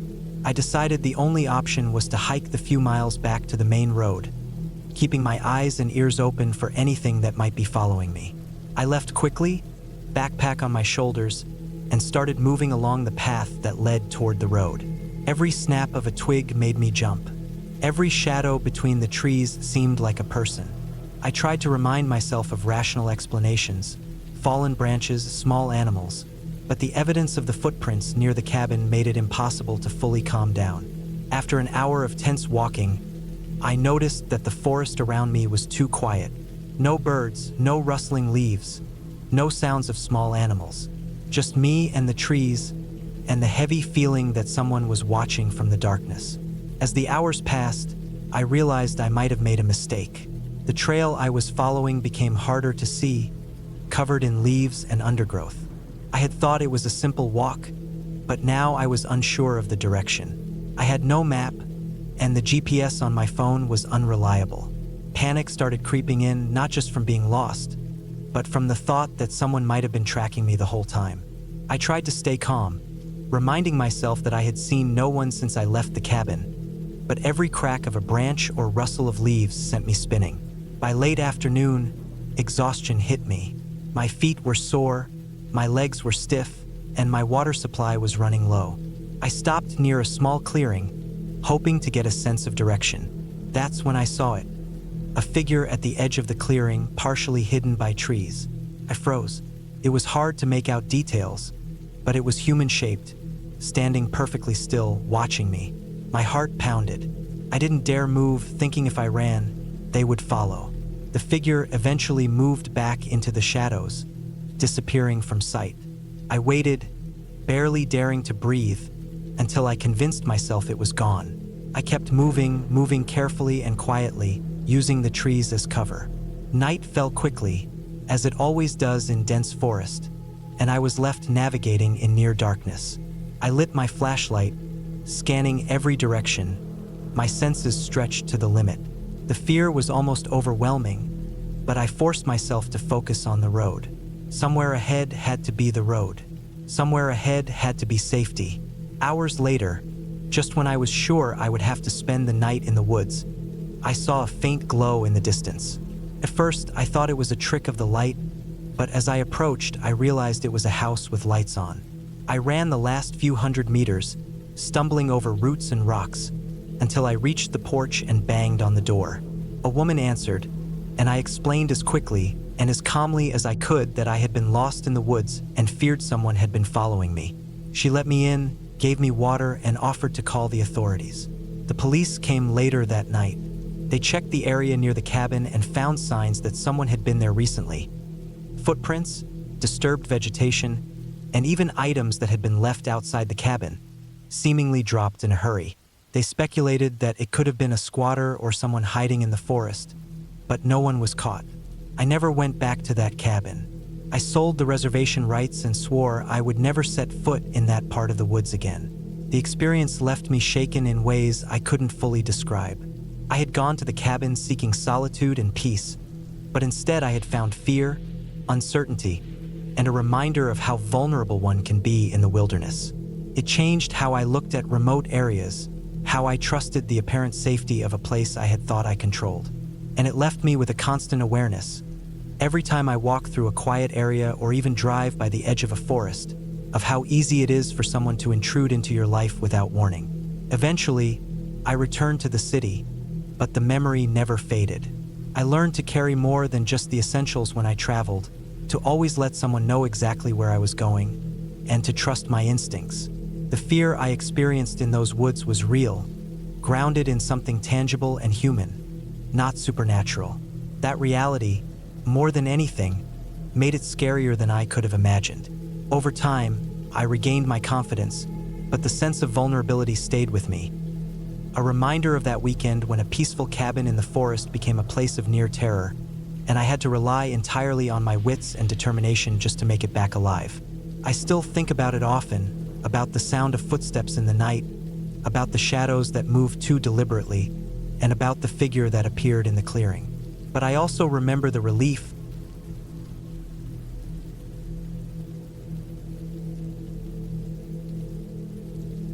I had decided to spend a week alone in the small cabin I had rented deep in the woods. It was supposed to be quiet, away from people, away from everything that usually filled my days with noise and distraction. The cabin sat about 20 miles off the nearest main road, and the dirt track that led to it was rough and narrow. When I finally arrived, my car's tires were covered in dust, and my body was sore from the constant bouncing and jarring on the uneven path. The cabin itself was small, built out of old weathered wood, with a simple tin roof that looked like it had been replaced years ago. There was a porch that faced a dense wall of trees, and the forest around it was so thick that once I stepped onto the porch, I couldn't even see the dirt road I had driven up on. Behind the cabin was a narrow trail that seemed to disappear into the trees, and from the porch I could hear a faint stream somewhere in the distance. It was exactly the kind of place I had wanted, remote, quiet, and untouched. I carried my supplies inside. I had brought food, water, a camping stove, some extra clothes, and a few tools I thought I might need. The inside of the cabin was simple. One room with a cot against the wall, a small table with a chair, and a stone fireplace. There was no electricity, no running water, no cell service. I had known this beforehand, and I had prepared myself for it. I even felt excited at the thought of being disconnected. The first day passed without much thought. I unloaded my gear, swept some dust off the floor, and tried to make the space feel like mine. That evening, I sat on the porch as the sun went down, watching the woods grow darker and darker until they became nothing more than a wall of black shapes. The sounds of the forest grew louder as the daylight faded: chirps, croaks, rustling in the leaves. It was both calming and slightly unsettling, but I reminded myself that I was far from anyone. No one knew I was here. That was the point. The next morning, I went for a walk along the trail behind the cabin. The air was crisp and cold, and the forest floor was damp with dew. The trail twisted and turned through the trees, leading downhill until I finally reached the stream I had heard the day before. The water was clear and cold, running fast over smooth rocks. I crouched down and splashed my face, breathing in the smell of wet earth and pine. For a while, I sat there, listening to nothing but the water and the occasional rustle of leaves above me. When I returned to the cabin, I made myself a simple meal and decided to spend the rest of the day cutting some firewood. The woods were thick with fallen branches, and I collected enough to stack on the side of the cabin. By evening, I had a good pile of wood ready, and I sat inside near the fire as the night came again. The cabin creaked now and then as it settled in the cool air, and every sound outside seemed sharper in the darkness. On the third night, something changed. I had been lying in bed, trying to fall asleep, when I thought I heard something outside. At first, it was faint, almost too soft to notice, but then I heard it again, something moving slowly through the brush. It wasn't the quick rustle of an animal darting through the undergrowth. It was slower, heavier. I held my breath and listened. The sound stopped. For a long while, there was nothing but silence. I tried to tell myself it was a deer or maybe even a bear, but the way the steps had sounded, measured, deliberate, made me uneasy. I lay there, staring at the dark ceiling, every muscle in my body tight. Eventually, exhaustion took over, and I drifted into a restless sleep. The next morning, I stepped outside and looked around. The ground was covered in pine needles and leaves, which made it hard to see tracks, but I thought I noticed an area near the porch where the needles seemed more disturbed. as if something heavy had passed through. I crouched down and brushed some of the leaves aside, but there was nothing clear enough to make out. Still, the unease stayed with me. That day, I stayed closer to the cabin. I kept myself busy, collecting water from the stream and checking over my supplies. But as the afternoon stretched into evening, I felt a nervous energy building in me.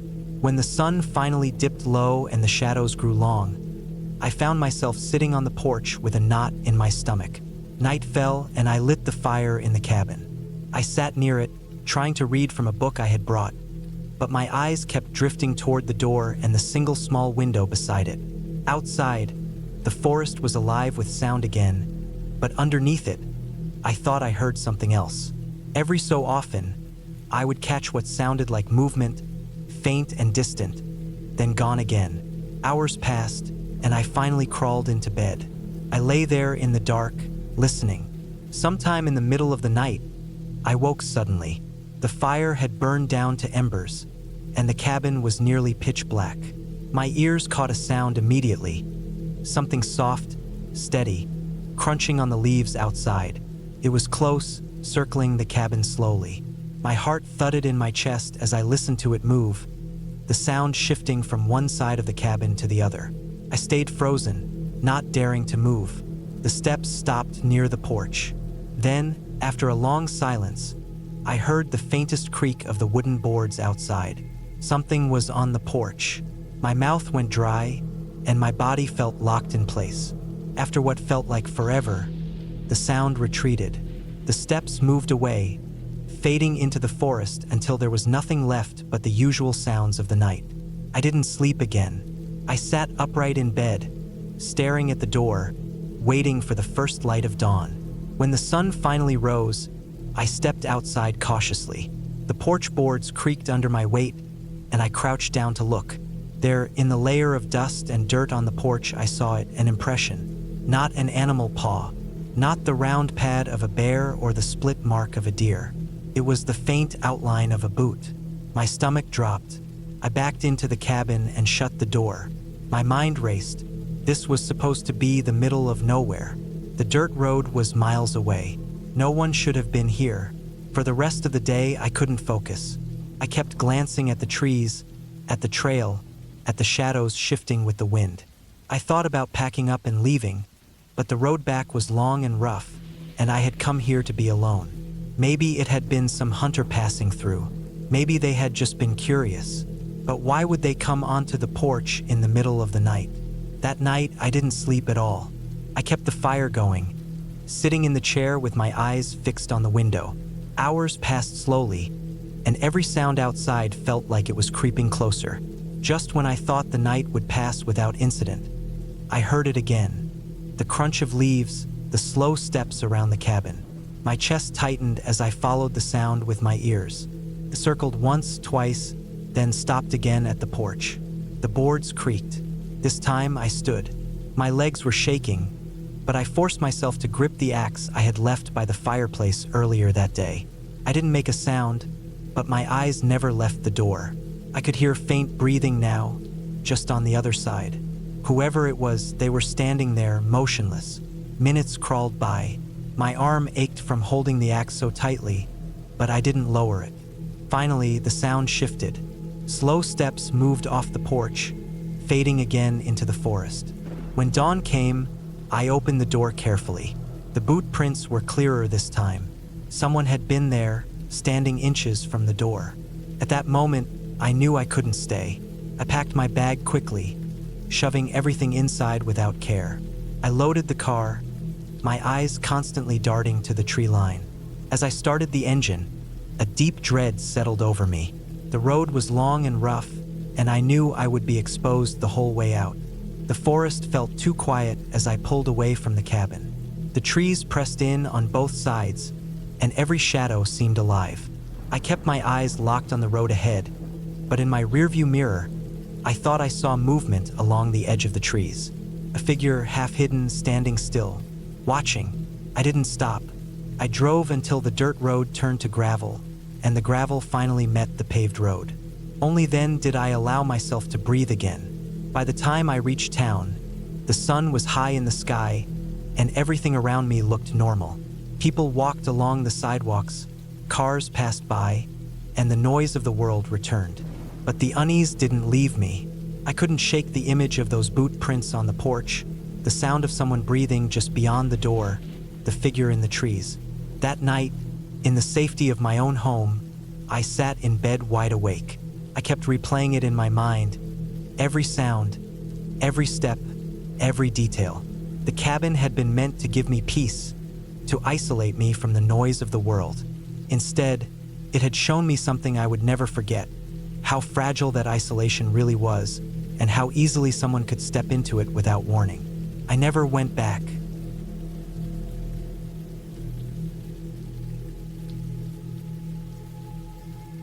I drove up the narrow dirt road with the slow grind of tires pulling through loose gravel, my hands tight around the steering wheel. The sun was dropping behind the tall ridge in front of me, the last of the light painting the trees in a burnt orange that seemed to fade as quickly as I stared at it. The road wound left and right, barely wide enough for one vehicle, the forest pressing close from both sides. I had booked a small cabin for a week, thinking it would give me quiet, some space to think, and a break from people.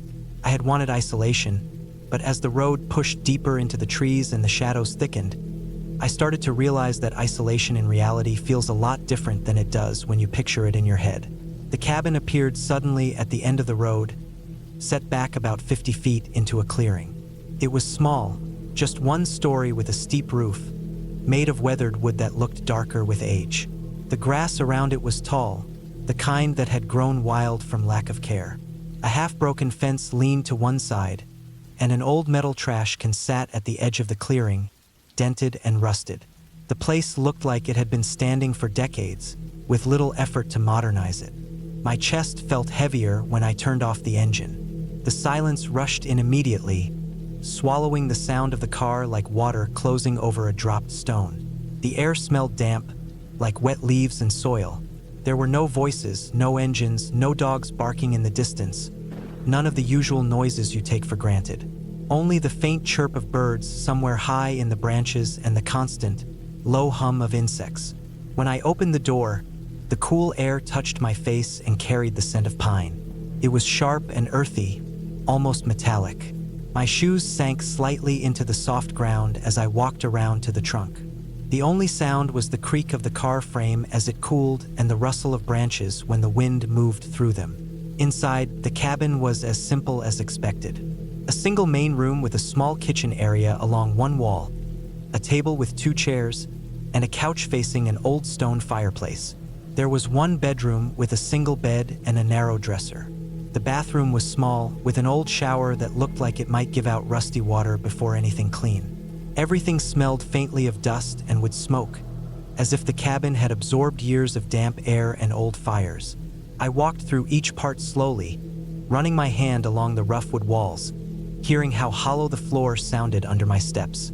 I unpacked lightly, only bringing the basics: a bag of clothes, some food, and a few supplies. I had brought a cooler with ice packs for the perishables, since the fridge looked like something out of the 1970s and I didn't trust it to work. The cabin had electricity, but there was no cell service. I checked my phone just to confirm, but the signal bars stayed empty no matter where I stood. I already knew that when I booked it, but seeing it for myself was different. No quick calls, no checking in, no reaching out if something went wrong. Just me and the place. As the daylight drained, the clearing outside the windows grew darker.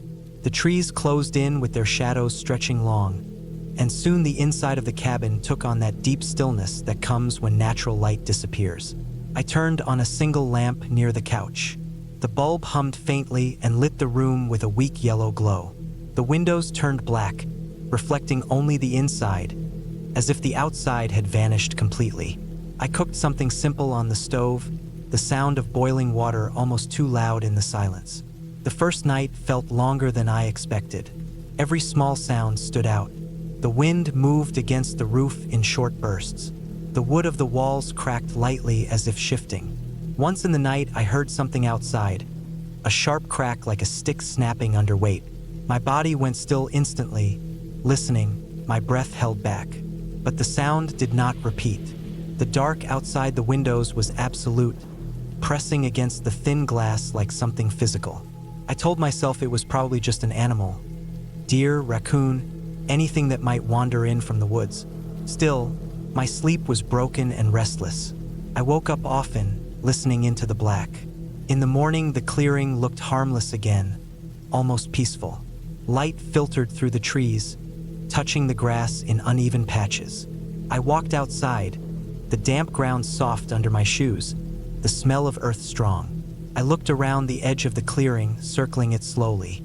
The trees were thick, packed close together, with undergrowth that made it hard to see far in. The forest seemed endless in every direction. I went back inside and made coffee, feeling a little calmer. The days followed a rhythm. I cooked simple meals, read from the books I brought, wrote in a notebook, and walked around the clearing. Each night, the silence grew deeper, heavier. Without traffic, without neighbors, without any distant noise, the world shrank to only the cabin and the trees. My ears seemed to reach for any sound, pulling in every creak of wood, every brush of wind, every faint rustle outside. I started to feel like I was waiting for something, though I didn't know what. On the fourth night, I woke up to a sound outside again. It was sharper this time, closer. It wasn't a single snap, but several steps, moving slowly. My chest tightened. I lay still in bed, staring at the ceiling, my breath shallow. The steps crunched softly, uneven, moving across the clearing. My mind raced, weighing possibilities. Animals don't usually walk with that kind of pattern. It sounded too steady, too deliberate. I forced myself not to move, not to make the bed creak. The steps went on for a minute, then stopped. Silence returned, heavier than before. I stayed awake until morning light, my body stiff and restless. When I finally walked outside, I checked the ground around the clearing. At first I saw nothing but the same grass and dirt, but then I noticed marks near the edge. The soil was soft from recent rain, and there were prints. Not deer, not raccoon. Boots, clear enough to see the shape, pressed into the mud. They circled part of the clearing before fading where the ground hardened. My stomach sank. Someone had been there. Someone had been walking around while I was inside. I went back into the cabin and locked the door, though the locks were simple and old, just small metal latches. I sat at the table for a long time, staring at nothing, listening. I thought about leaving, but the drive back was long, and it was early morning. I convinced myself maybe it was a hiker who got lost, or someone from a nearby property cutting through. But the prints bothered me. They weren't coming from or going anywhere clear. They circled, like whoever it was had just been walking around, watching. The next night, I barely slept. I kept the lamp on, listening. Around 2 in the morning, I heard it again. Steps, slower this time, on the far side of the cabin. My breath caught in my throat. The steps paused, then moved closer until they were just outside the wall. I sat upright in bed, frozen. The sound of weight shifting on dirt, deliberate, careful. Then silence, long silence. I could almost feel someone standing there, just on the other side of the wood wall, waiting. My skin prickled all over, my throat dry. I stayed that way for hours, unmoving, my ears straining. When morning came, I forced myself outside again. More prints, this time closer, circling tighter. By the 6th day, I was on edge constantly. Every sound set me off. My stomach felt tight, my body tense. Couldn't relax. I kept looking at the windows, half expecting to see someone standing there. At night, the steps always returned. Sometimes farther, sometimes closer. Never running, never rushing. Always slow, always circling. I thought about the thin door, the old glass in the windows, and how little stood between me and whoever it was. I didn't sleep at all. On the 7th day, I decided I couldn't stay. I packed my things quickly, stuffing them into bags without care. When I stepped outside to load the car, I froze. The prints were everywhere now. Dozens, overlapping, surrounding the cabin. Some fresh, some older, circling again and again. My chest tightened, and I felt like my vision narrowed. Whoever it was, they had been out here night after night, walking the clearing, watching. I shoved everything into the car and got inside, locking the doors. My hands shook as I started the engine. The sound of it roared against the silence, almost too loud. I reversed quickly, the tires slipping in the soft ground, then turned toward the narrow dirt road. My eyes kept darting to the tree line, expecting movement, expecting to see someone step out. But the woods stayed still. The drive down the road felt endless, every turn stretching longer than I remembered. My grip on the wheel was tight, my knuckles pale. I kept checking the mirrors, half expecting to see someone following. But there was nothing. Only the road, the trees, the dirt rising behind the tires. When I finally reached the main road, the tension broke enough that I could breathe again. My chest hurt from holding it in. I didn't stop driving until I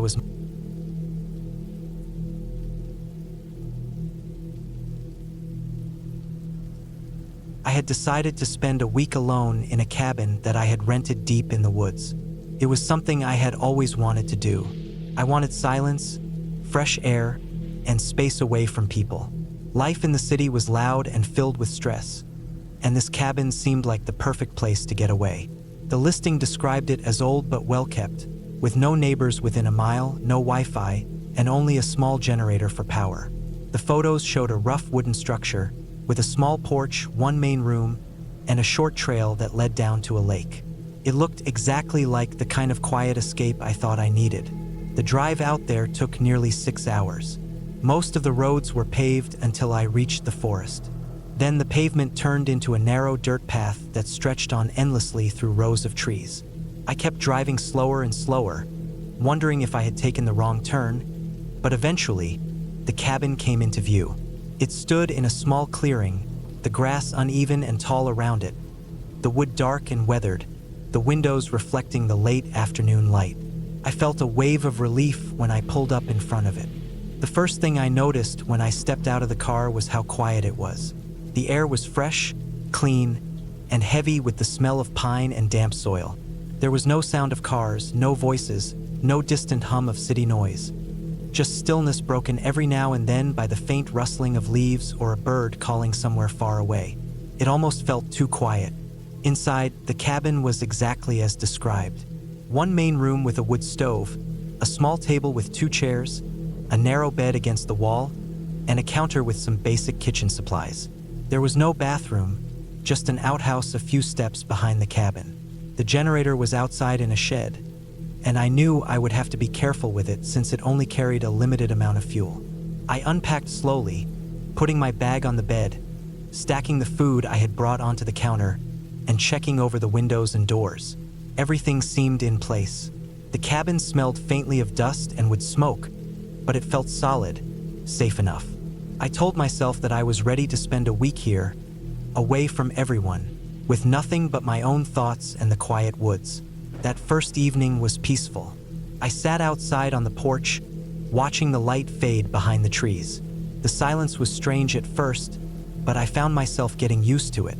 The air grew cooler, and the sounds of insects began filling in the emptiness. I went inside, lit the small lamp, and sat with a book I had brought. I read until I grew tired, then turned the lamp off and lay on the bed. It was harder to sleep than I thought. The darkness was heavy, complete.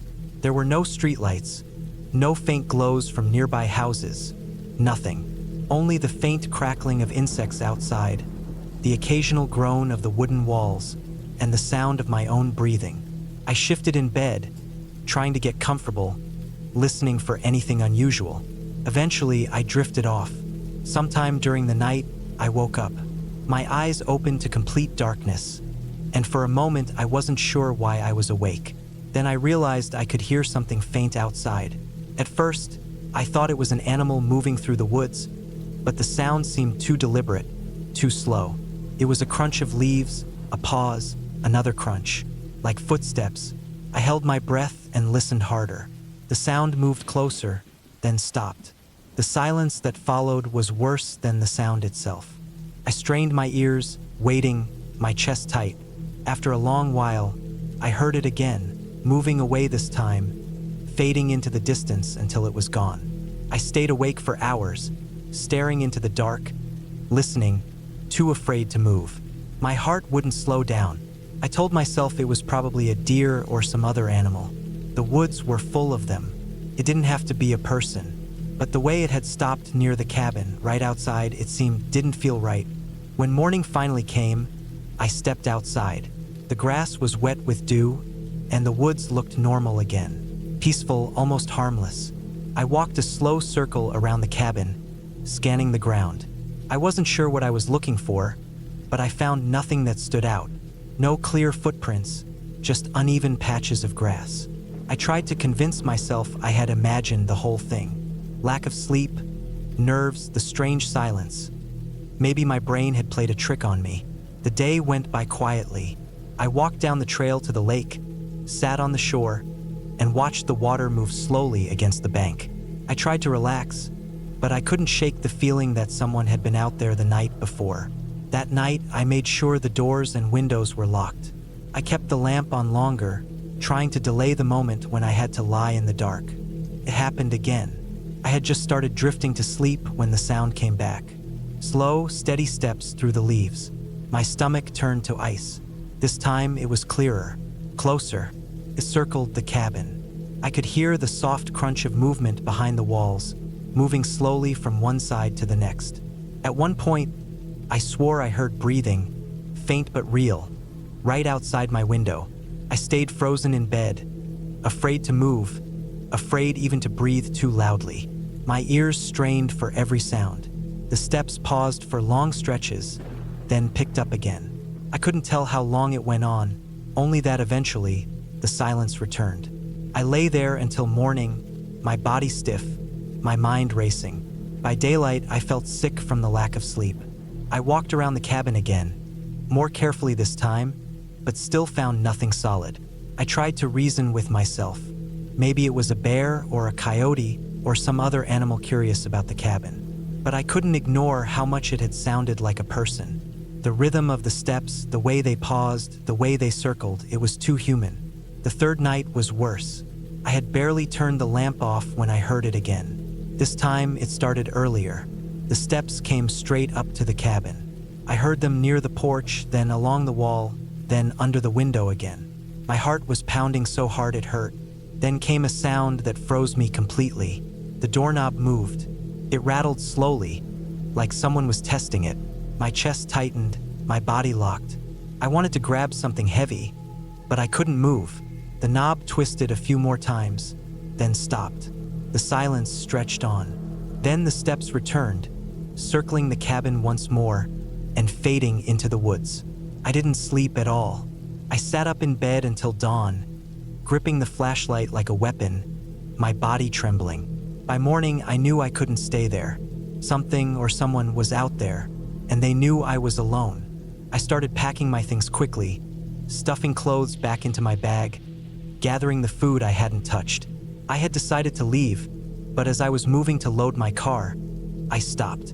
There were footprints in the dirt near the porch. Clear ones. Boots. They hadn't been there the day before. They led from the trees to the porch, then around the cabin, just like I had heard. I stood there staring at them, my stomach twisting, my hands shaking. I knew now it wasn't an animal. Someone had been walking around the cabin, watching, waiting, testing the door. I threw the rest of my stuff into the car, heart racing, hands unsteady. I didn't care if I forgot anything. I started the engine and drove as fast as I could down that long dirt road, the trees blurring past me. Every second, I expected to see someone step out into the road, blocking me, but no one did. After what felt like forever, I reached the main road. I didn't slow down until I was miles away from the forest, the cabin far behind me. That night, I checked into a cheap motel, and for the first time in days, I slept. Not well, but enough. I never went back for the rest of the week I had booked. I never asked the owner about the cabin, and I never tried to find out who had been out there at night. Maybe they were waiting for the right moment. Maybe they had been watching for days. All I know is, if I hadn't left when I did, I might not have left at all.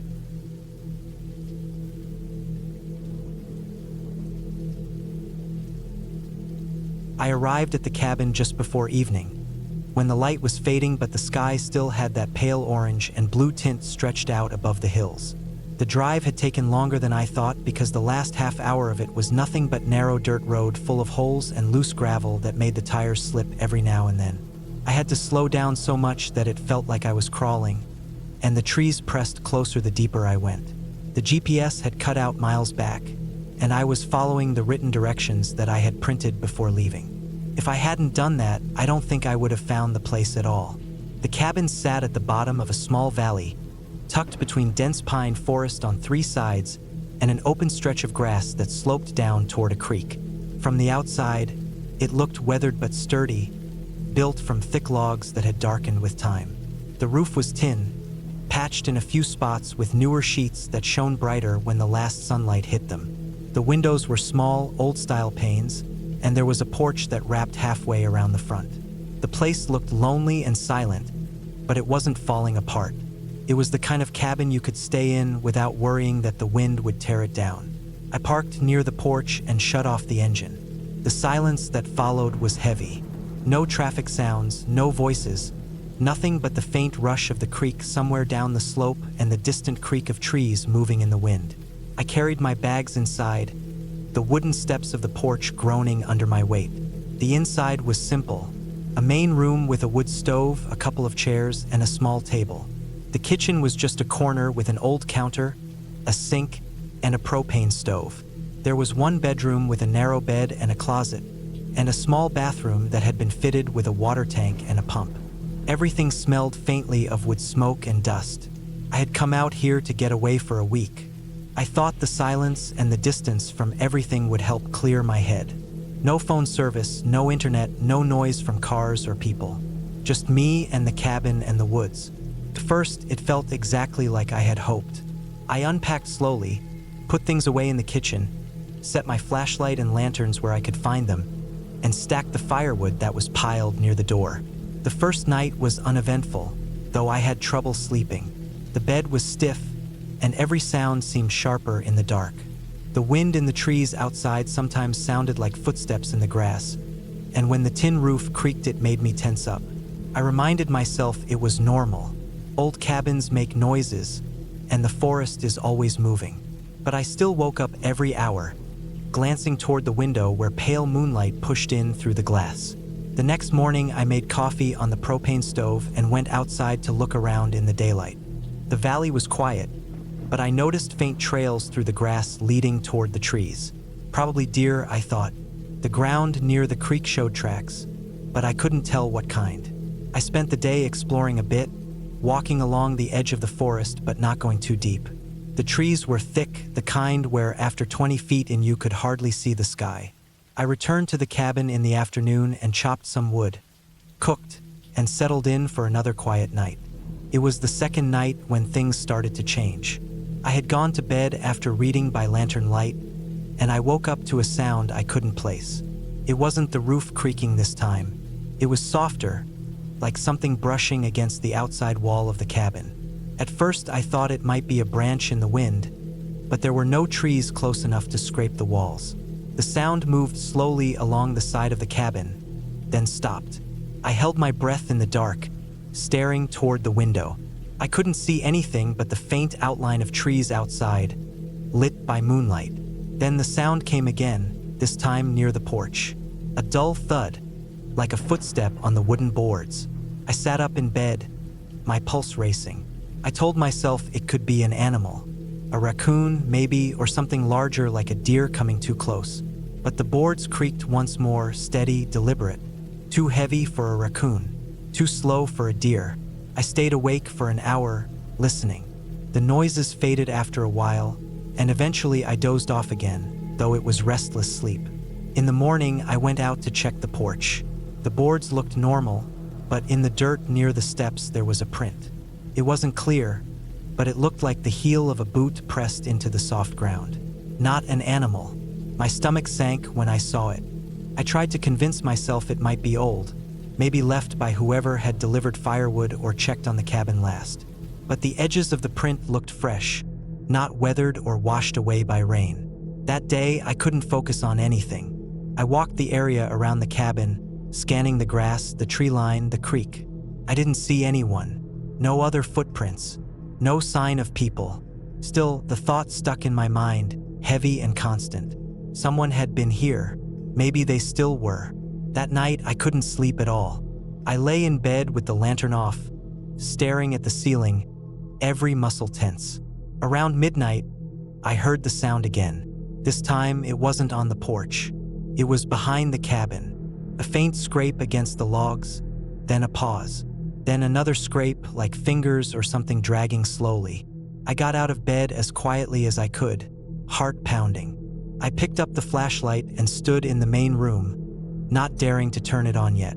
The sound moved along the back wall, toward the side. Then silence. I waited, every second stretching out. Then the sound of the porch boards groaning again. I flicked the flashlight on and aimed it through the front window. Nothing, just empty porch, pale in the beam. I didn't sleep at all that night. I sat in the chair with the flashlight, waiting until dawn. When daylight came, I forced myself outside. I walked the length of the cabin, scanning the ground. Near the back wall, I found marks in the dirt. Not clear footprints this time, but disturbed soil, like someone had stood there for a while.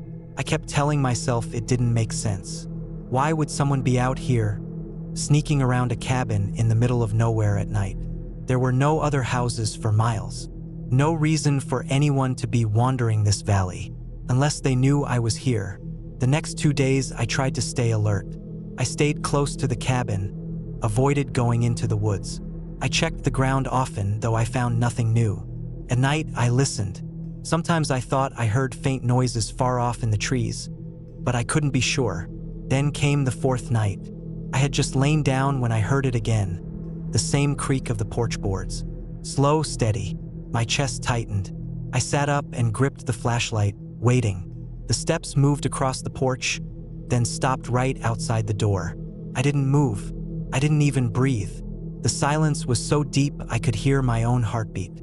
Then, slowly, the doorknob rattled. I froze. The knob turned back and forth, slow, careful. Then it stopped. The boards creaked again, moving away. I sat there until morning, too scared to do anything else. When the sun rose, I opened the door. The dirt at the bottom of the steps showed another print. Clearer this time. A boot print. I knew then I wasn't imagining it. Someone was out here, coming at night, trying the door. Watching. I thought about leaving, but the thought of driving the narrow dirt road at night terrified me more. If someone was out there in the trees, they could block the road, force me to stop. Out here, no one would know. No one would come. That night, I didn't go to bed. I stacked furniture against the door, sat with the hatchet from the woodpile in one hand and the flashlight in the other. Hours passed, my ears straining at every sound. Around 2 in the morning, I heard movement again. This time, it wasn't just one set of steps. It sounded like more than one person moving around the cabin, slow and deliberate, circling. The porch boards groaned. The knob rattled again, harder this time. Then a heavy thud against the door, like a shoulder hitting it.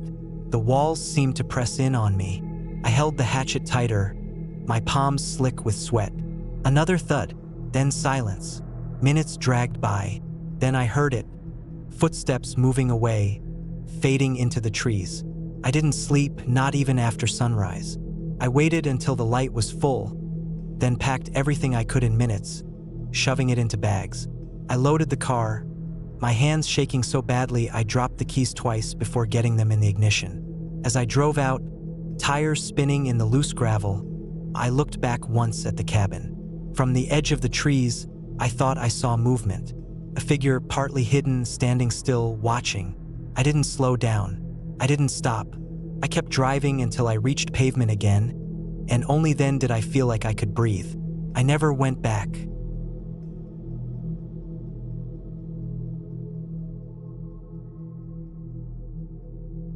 I had been planning the trip for weeks before I finally left for the cabin. It was late September, the air already cool and sharp when the wind blew.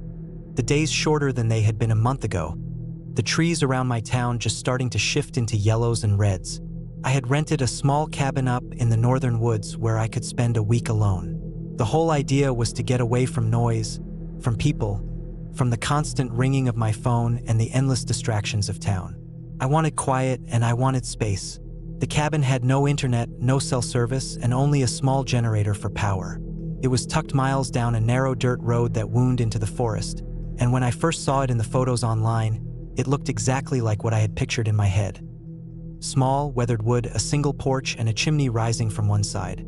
The drive up there took almost 8 hours. I stopped twice for gas and snacks, and the closer I got, the more isolated the landscape became. Towns turned into small villages, villages turned into single gas stations with broken signs, and then finally just trees. The road narrowed until it was nothing but a single dirt path with grass growing in the middle strip. My tires threw dust behind me, and I could feel the ruts and holes in the ground shaking the car. When I finally pulled up in front of the cabin, the sun was low and the trees cast long shadows across the clearing. I remember the silence most of all. No cars in the distance, no hum of town life. Just trees creaking in the breeze and the faint sound of water somewhere far away. The cabin sat by itself with a patch of open grass around it. Then the tree line thick and dark on all sides. It was one of those places where, once you stepped out of the car, you realized just how alone you were. The cabin itself was as simple as it had looked in the photos. A single front door, windows on either side, wood faded gray with age, and the porch slightly tilted. Inside, there was one main room with a bed tucked in the corner, a small table, 2 chairs, and a wood stove. Off to the side was a tiny kitchen with an old gas stove and a sink that ran from a pump. Behind that, a narrow door led to the bathroom, which had nothing more than a toilet and a shower with a weak spray that came from the tank outside. Everything smelled faintly of dust and old wood. When I dropped my bags inside, I felt good. I felt like I had escaped. I made a small dinner, unpacked, and when the dark came down hard around the cabin, I lit a lamp and sat listening to the generator hum outside.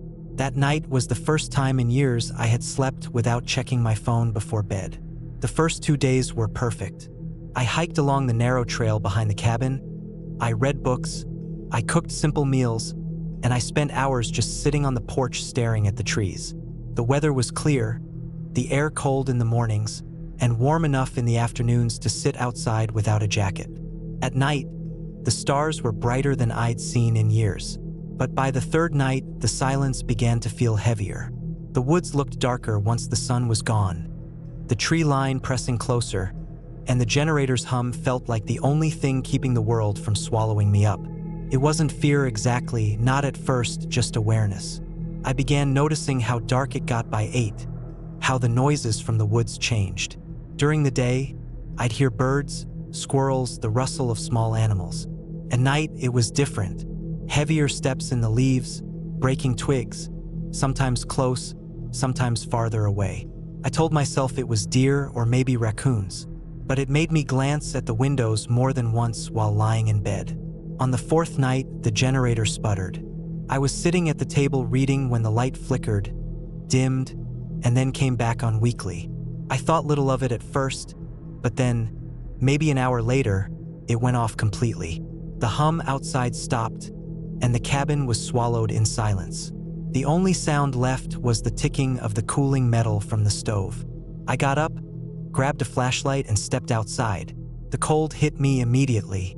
My breath showed in the beam of the light, and the clearing was black except for the small circle in front of me. I walked around to the side of the cabin where the generator sat on a platform. The smell of fuel hung around it, faint but sharp. I pulled the cord to try to restart it. Nothing. I pulled again, harder. Nothing. By the 5th time, sweat was beading on my forehead despite the cold. Finally, it coughed and started again, the familiar hum returning.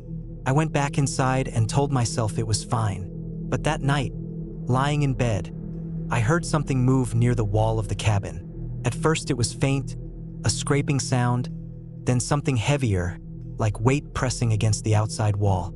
I froze in the dark, my ears strained for every detail. There were no voices, no clear steps, just pressure against the wood. It lasted maybe 30 seconds, then nothing. I waited, staring at the ceiling, not moving, listening. After a long time, I drifted off in exhaustion. The next morning, I walked the perimeter of the cabin. There was no sign of anything. No tracks in the dirt, no marks on the walls. I told myself maybe it had been the generator vibrating oddly, or a branch falling against the cabin. But I couldn't shake how heavy it had sounded. That day, I carried my hunting knife with me on the trails. I wasn't scared enough to leave, not yet, but I felt different. Every noise made me stop and look. Every crack in the woods felt like it was closer than it should be. That evening, when the sun dropped, I built a fire outside in the fire pit.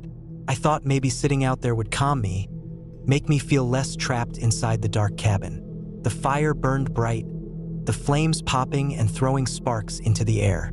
I sat in a chair close to it, wrapped in a blanket, listening to the sounds of the forest. For a while it worked. I almost felt calm again. Then, across the fire, just at the edge of the tree line, I saw movement. Something pale, quick, slipping between two trees.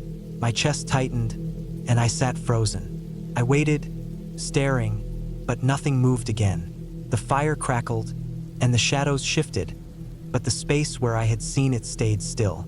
I forced myself to stay out there longer, not wanting to feel like I had run. But eventually, when the fire died low, I went back inside, locked the door, and shut the curtains. That night, I heard the sound again against the cabin wall. Scraping, faint pressure, like someone testing the wood. My hand stayed on the knife under my pillow until I finally fell asleep. On the sixth day, I decided I couldn't ignore it anymore. Something was coming near the cabin at night. I didn't know if it was an animal or a person, but I knew it wasn't nothing. I checked the ground again, and this time, near the back corner of the cabin, I found faint impressions in the dirt. Not deer hooves, not animal tracks. It looked like a shoe print, partly pressed into the soft ground. The realization sat heavy in my stomach. If someone was out there, they were watching the cabin. Maybe waiting, maybe testing me. I thought about packing up and leaving, but the dirt road was long, and my car wasn't reliable. If I left in a rush and broke down out here, it would be worse. I decided to wait until morning and then leave during daylight. That night was the longest of my life. The generator cut out again around midnight, and I didn't try to restart it. I didn't want to go outside. I sat in the dark with only my flashlight, the knife on the table beside me, listening. Hours dragged. Every creak of the cabin sounded sharper, every noise outside closer. Around 3 in the morning, I heard it again. This time it wasn't just scraping. It was footsteps, slow, deliberate, moving along the wall outside. I held my breath. The steps went from one side of the cabin to the other, then stopped at the door. The wood of the porch creaked under weight. My chest felt like it was going to explode. I gripped the knife tighter, waiting, staring at the door. The handle rattled, soft at first, then harder. Someone was trying it. I sat frozen, my heart pounding in my ears. The lock held. After a long minute, the sound stopped. Then nothing, just silence again. I didn't sleep at all. I waited until the faint light of dawn came through the cracks of the curtains, then grabbed my bags, stuffed everything back into the car, and started the engine. My hands shook on the steering wheel as I drove back down that dirt road, glancing in the mirror every few seconds, expecting to see someone step out from the trees. When I finally reached the main road, I didn't stop driving. I drove until the gas light came on, then pulled into the first station I found. I sat there for a long time, the car idling, staring out at people moving around in the daylight, everything normal again. I never went back to that cabin. I never even contacted the owner to explain. I just left it behind. To this day, I don't know who was out there. I don't know if they were just passing through, or if they had been watching me from the first night. All I know is that someone walked up to that cabin in the middle of the night, and if I hadn't locked the door, they would have been inside. That was the moment I understood what real fear was. Not noise, not shadow.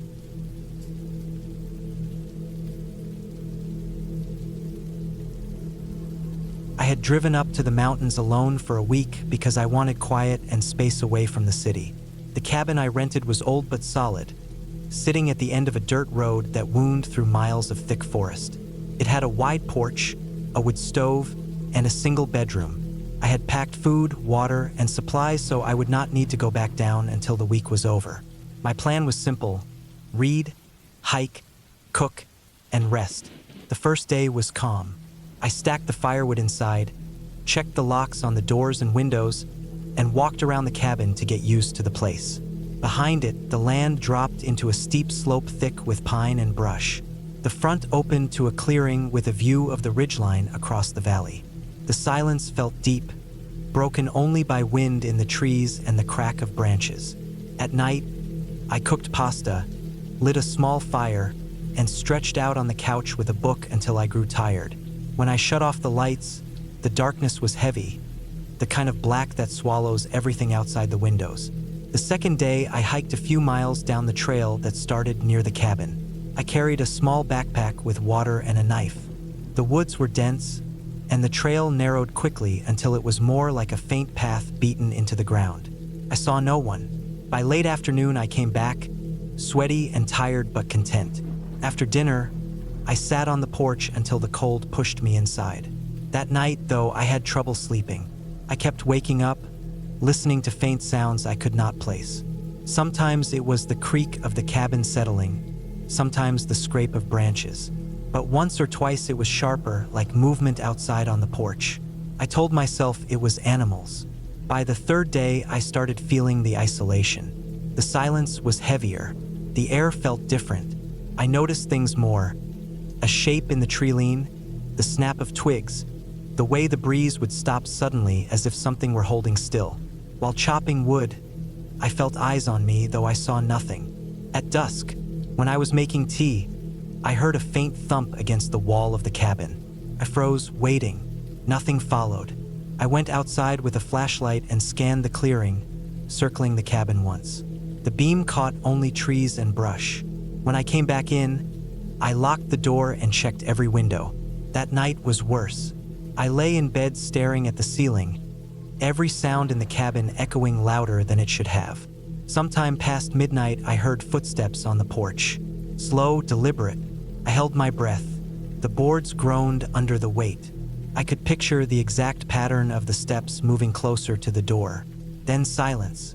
I did not move for nearly an hour, waiting for more sound. My throat was dry. My hands gripped the blanket so hard my knuckles hurt. Eventually, exhaustion pulled me under, but the sleep was shallow and broken. In the morning, I convinced myself it had been a dream. I checked the porch in daylight and saw no prints. Still, unease clung to me. I forced myself to go through routine. Chopping wood, boiling water, sweeping the cabin floor. Around midday, I hiked down the dirt road to where it curved and dropped out of sight. There were no tire tracks, no signs of people. Coming back, I felt more aware of how alone I really was. The cabin stood small against the endless forest, like an easy target. That evening, while cutting vegetables at the counter, I heard a faint scratching at the back window. It was soft but steady, like fingernails on glass. My chest tightened. I turned slowly, knife in hand. The window was dark. Nothing moved outside. I stood there frozen until the sound stopped. I forced myself to eat, though every bite felt heavy. Before bed, I blocked the back window with a chair. At 2 a.m, I woke to a sharp bang. I sat up instantly, heart hammering. Another bang came, this time from the side wall. Then silence. I grabbed the flashlight and knife I had left on the nightstand. My pulse was so loud it drowned everything else. I moved quietly through the cabin, sweeping the light across walls, corners, and the locked door. Nothing. The banging didn't return, but I did not sleep again that night. The next day, I found something that made my stomach drop. Near the tree-line at the back of the cabin, the ground was disturbed. The pine needles had been brushed aside, and faint impressions were pressed into the dirt. They looked like shoe prints. The size and shape made it clear they weren't animal tracks. They led closer to the cabin, but then vanished where the soil hardened. I crouched over them, staring, my mouth dry. That afternoon, I packed some of my food into a backpack, just in case I needed to leave quickly. I kept the knife with me at all times. Every sound outside now felt directed at me. The creak of a branch, the rustle of brush. It all fed into the idea that someone was watching. I stayed inside most of the day, curtains closed. When night came, I barely breathed. At around midnight, I heard it again. The porch boards groaned. A slow, deliberate step. Then another. My chest seized. Whoever it was stood just outside the front door.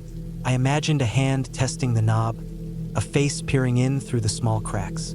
I clutched the knife so tight my hand shook.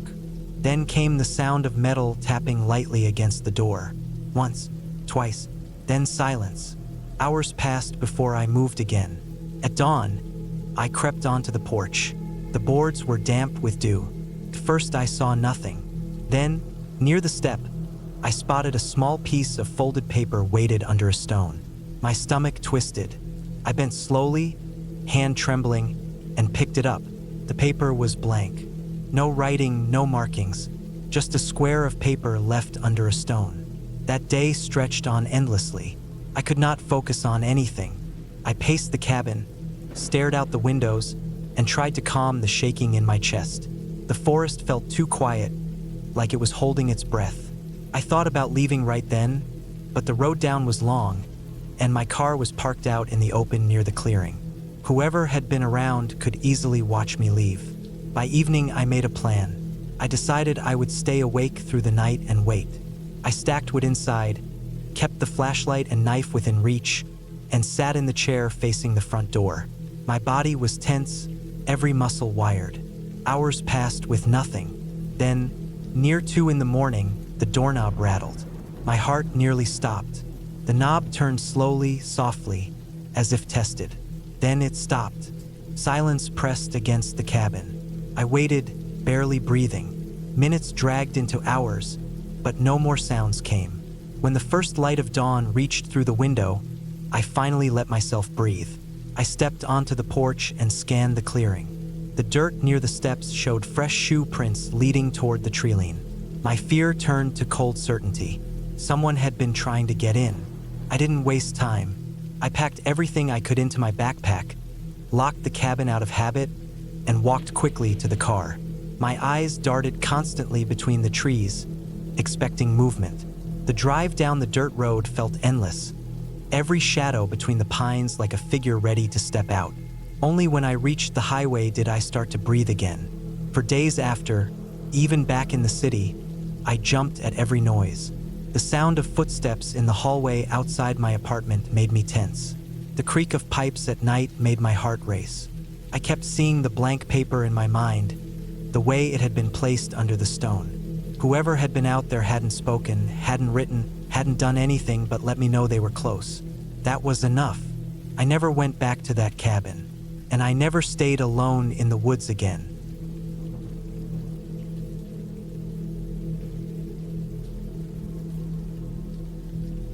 I had been looking forward to some time away from the noise of the city for weeks. My plan was simple.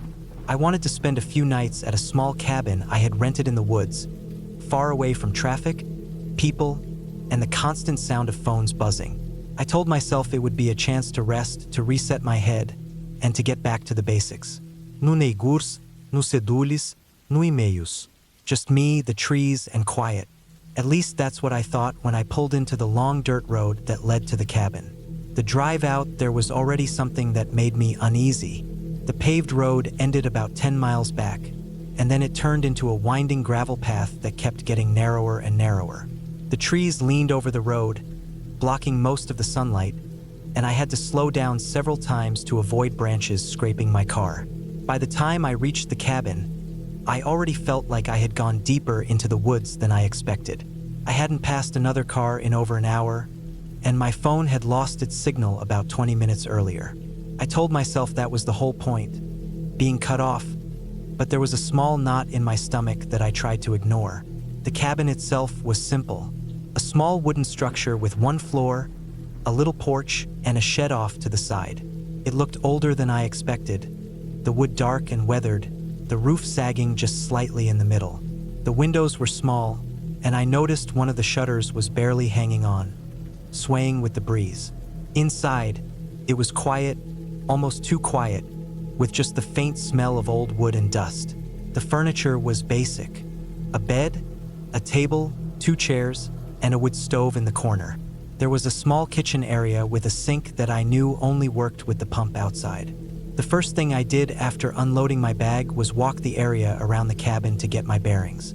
The shed was locked with a rusty padlock, and I could see through the cracks in the wood that it was full of tools, old shovels, an axe, and some buckets. Behind the cabin was a narrow path that led into the woods. It wasn't marked, just a faint trail that looked like it hadn't been used much. The trees were thick, and the forest floor was covered in dead leaves and sticks. When I stood on the porch and looked around, I realized just how quiet it was. No cars, no voices, not even the distant sound of airplanes. Just wind in the trees and the occasional creak from the cabin itself. That first afternoon, it felt peaceful. I made a fire in the stove, heated up some food I brought, and sat at the table listening to the wood crackle. I thought maybe this was exactly what I needed, but things changed that night. When the sun went down, the woods outside grew darker than I thought possible. Without streetlights or houses nearby, the night pressed against the windows like a heavy blanket. I lit the old oil lamp that was sitting on the table and tried to read, but every sound outside pulled my attention. Branches snapping, leaves crunching. At first I thought it was just small animals, maybe a raccoon or deer, but as I sat there, I started to notice how irregular the noises were.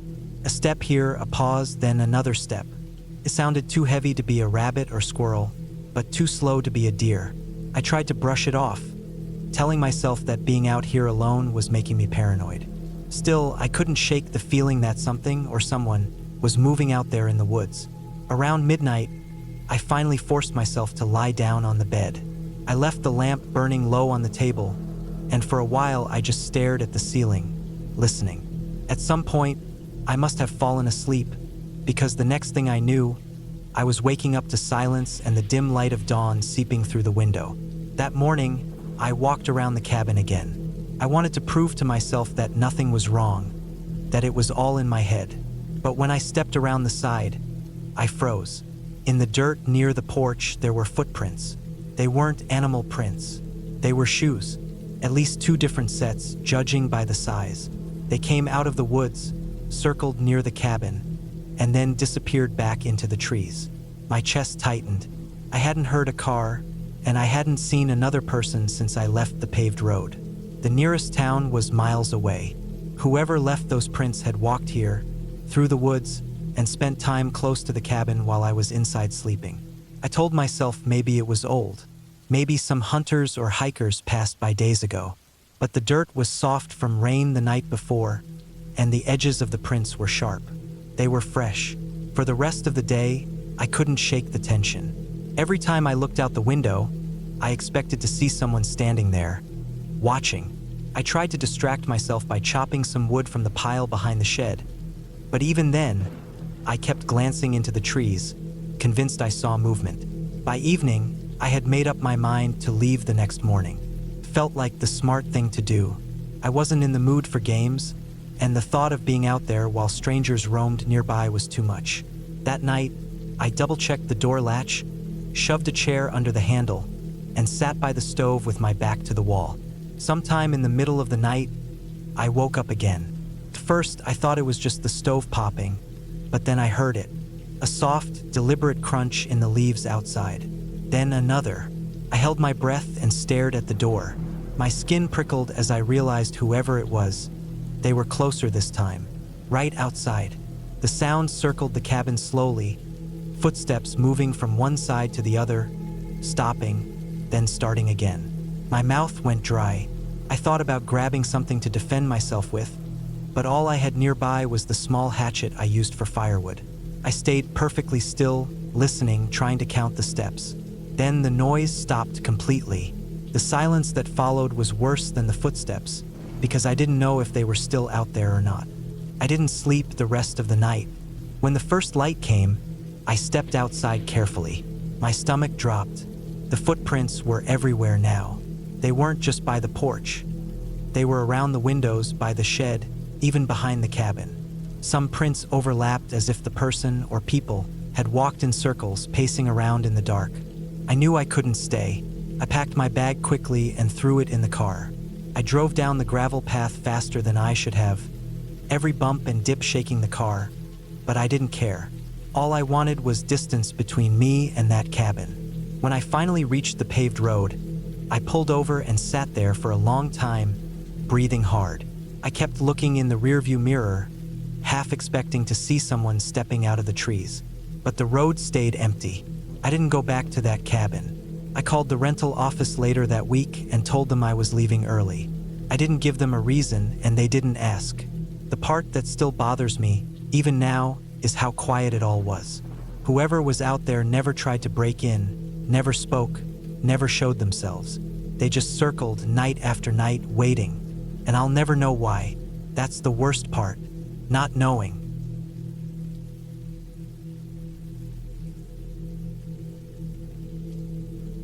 I had been looking forward to a few days alone in the mountains for a long time. Work had been draining. City noise never seemed to stop, and I felt like I hadn't breathed real, clean air in months. A friend of mine once told me about an old hunting cabin deep in a valley, far away from any towns. It wasn't fancy, just a small place with 4 walls, a roof, a wood stove, and enough space for one person to stay comfortably if they weren't too picky. He said it was left unlocked most of the time because it was used as a kind of shared shelter by hikers, hunters, and people who needed to get out of the weather. I liked the idea of being off on my own for a while. No phone service, no noise, just me in the woods. I packed what I thought I would need for 4 days.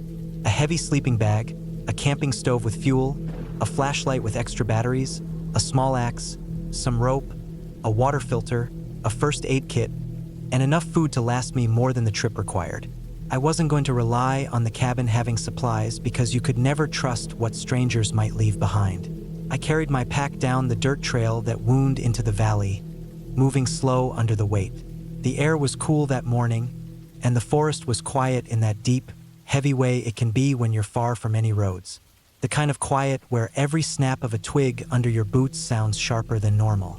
After a few hours of walking, I reached the cabin. It sat in a small clearing, about 30 yards across, with tall pines rising on all sides like walls. The roof was slanted and patched in places, the wood siding dark with age and weather, but it looked solid. There was a stack of cut firewood leaning against the sidewall, half covered with a plastic sheet, and a rusted metal bucket sitting by the steps.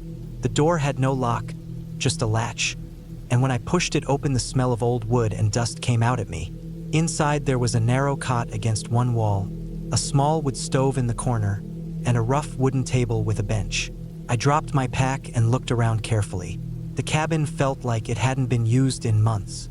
Dust lay thick on the floor, spider webs clung to the corners, and the cot's blanket looked stiff with age. A small shelf above the table held a few random things: an old lantern with no fuel, a tin can with nails, and a glass jar with matches. I checked them and found that the matches were damp and useless. I was glad I brought my own supplies. The first day went fine. I cleaned up the inside a little, sweeping out the dust with a branch broom I found behind the stove. I unpacked my food and gear, set up my sleeping bag on the cot, and tried to settle in. By late afternoon, I took a short walk around the clearing and into the trees, marking my steps so I wouldn't get turned around. The woods here were thick, the ground uneven with rocks and roots, and I had to pay attention not to stumble. When the sun started to go down, I went back to the cabin and made a small fire in the stove. The warmth felt good, and I ate a simple meal of beans and bread. The night outside grew black quickly, and once the fire died down, the silence pressed in heavy. I lay in my sleeping bag, listening to the occasional creak of the wood stove as it cooled. Sleep didn't come easy, not because I was scared yet, but because my mind kept noticing every small sound outside. An owl hooting, branches shifting, the faint rustle of something moving in the underbrush. It was natural, I told myself, just the forest alive at night.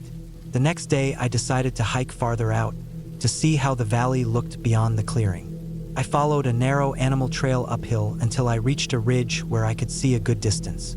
The trees stretched out endlessly, ridges folding over each other. No sign of roads or power lines anywhere. I felt both excited and uneasy, realizing how far from people I actually was. Down in the valley, The cabin looked like a toy house dropped in the middle of the forest. I stayed up there a while, then made my way back down. When I came back into the clearing, something made me stop. The cabin door was open. I was sure I had shut it before leaving. I remember pulling the latch into place, even though it didn't lock tight, because I didn't want animals wandering inside. Now it stood half open, swinging a little in the breeze. My stomach tightened. I walked slowly up to it, listening hard. The inside was dim, shadows stretching across the floor. I stepped in and looked around. Nothing seemed different. My pack was still on the cot, my food where I had left it, my axe leaning against the wall. No footprints on the dusty floor except my own from yesterday. I told myself maybe the wind had pushed it open, though the latch should have held. Still, I didn't like the feeling it gave me. That night, I made sure to secure the door again, sliding a piece of firewood against the bottom so it couldn't swing open easily. I kept the axe closer to my sleeping bag, resting it against the side of the cot. Sleep came harder. Every time I drifted off, I thought I heard faint crunches outside, like someone stepping slowly across the clearing. I would sit up, hold my breath, and listen. Nothing, just silence again. At some point, I managed to sleep, but I woke up several times through the night. On the third day, I noticed something else. The pile of firewood outside looked different. When I first arrived, the pieces had been stacked neat, covered by the plastic sheet. Now the plastic was pulled back, and some of the logs were lying on the ground. Maybe an animal had moved them, I thought, though I couldn't imagine why. I bent down to pick them up and saw faint marks in the dirt nearby. Not paw prints, not exactly shoe prints either, just smudges where something had pressed down into the soil. I felt watched after that. All day, no matter what I did, walking in the woods, sitting by the cabin, gathering water from the creek. I had the sense of eyes on me. The forest felt too still. I tried to distract myself, making small tasks to stay busy, but the feeling only grew. I started to wonder if maybe someone else was out here. A hunter, maybe, or someone camping without me knowing. But if that was true, why would they come close to the cabin and mess with the woodpile? Why not just show themselves? When the third night came, I couldn't relax. I didn't light the stove, worried the smoke would draw attention. I sat inside the cabin with my flashlight off, just listening. The only sound was the wind brushing through the trees. Hours passed like that.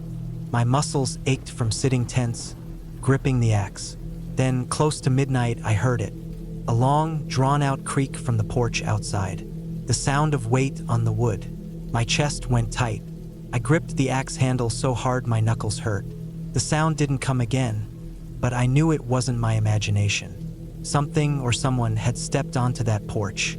I sat there for what felt like forever, every muscle locked, waiting for another noise. But none came. Slowly, I slid down onto the cot, keeping the axe across my lap. I didn't sleep at all. Morning came gray and cold. When I finally got the courage to step outside, I saw it clear. In the dirt by the porch were tracks. Not boots, not bare feet, but worn shoes, the tread thin and uneven. Whoever it was had stood there, right outside the door, while I sat inside holding my breath.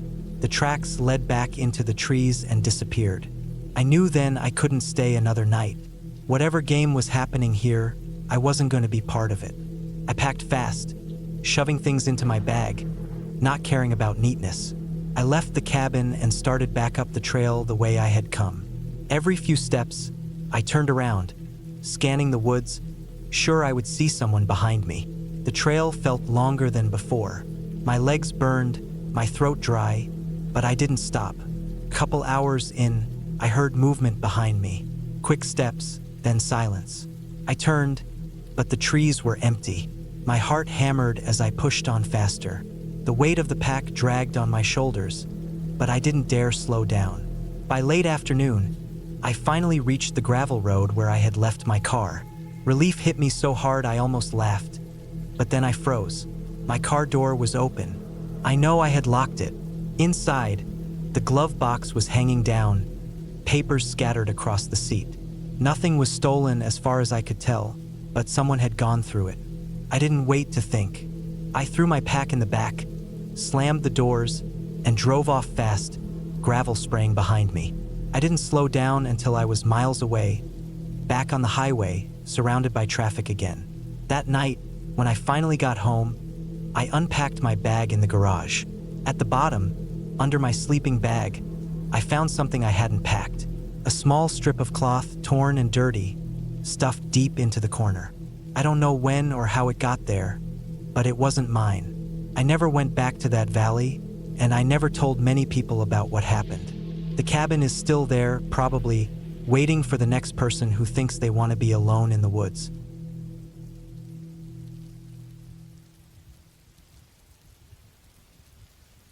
I had driven out to the cabin that morning with the idea of staying there for a full week.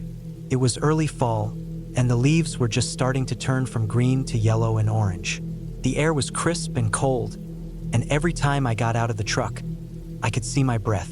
The cabin sat far back in the woods, about a mile off a narrow gravel road that itself branched off from a barely used county road.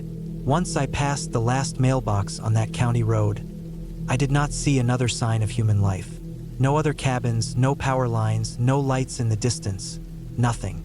Just trees on all sides and the crunch of gravel under my tires until I pulled up in front of the cabin. The cabin itself was small, one of those single-floor wooden places with a slanted roof and a porch that sagged a little in the middle. The wood had darkened over the years, and moss grew along the lower logs. It had been built decades ago, but it was still sturdy. The shutters hung on rusty hinges. The chimney was cracked but functional, and the single padlock on the front door was the only thing between me and whoever might stumble out this way. I carried a cooler, a duffel bag, and a few boxes of food inside, unlocking the heavy padlock and pushing the door open. The smell of old wood and dust greeted me right away, that dry cabin smell that only comes from long months without anyone living inside. Inside, the cabin was plain and simple. One main room with a wood stove, a small table with 2 chairs, a sagging couch, and a bed pushed up against the far wall. The floors creaked when I walked across them, and every window had smudges and streaks from rain and dirt. There was no electricity, no running water, just lanterns and jugs I had brought with me. I set my things down and started making the place feel like mine for the week. I stacked wood by the stove, laid out my sleeping bag on the bed, and filled a lantern with fuel. The air inside was colder than outside, so I lit the stove and listened as the fire slowly began to crackle. The silence around the cabin was heavy. No cars, no planes, no distant hum of towns.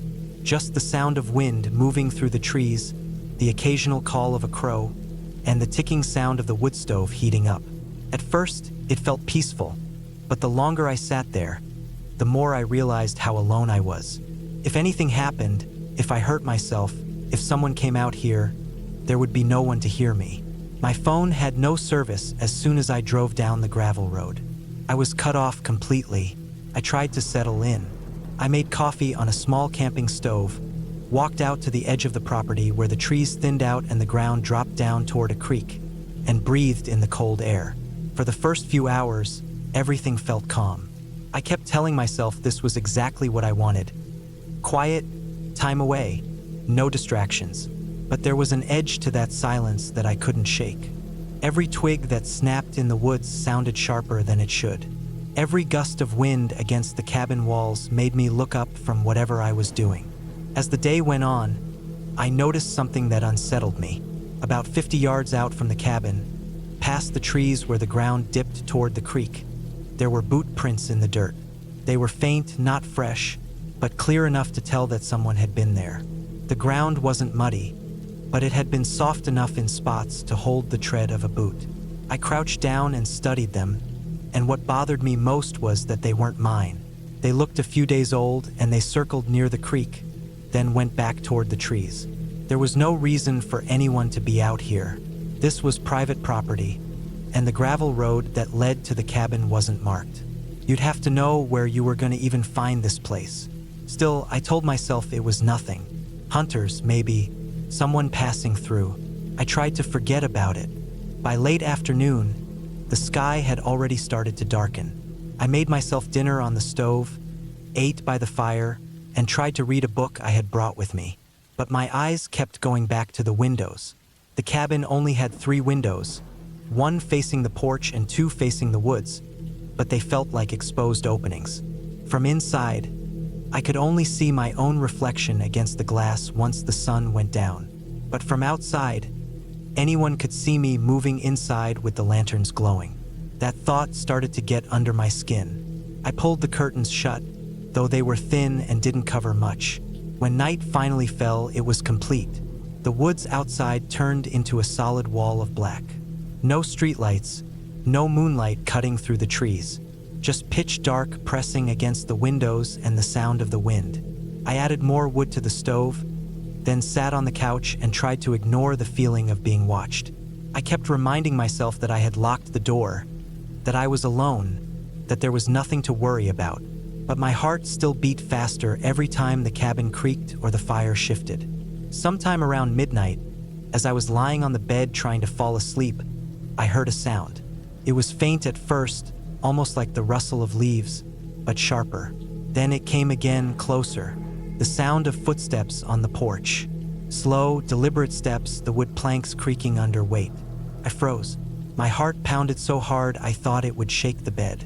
I told myself it was an animal, maybe a raccoon or something heavier, but the steps were spaced too far apart, too heavy.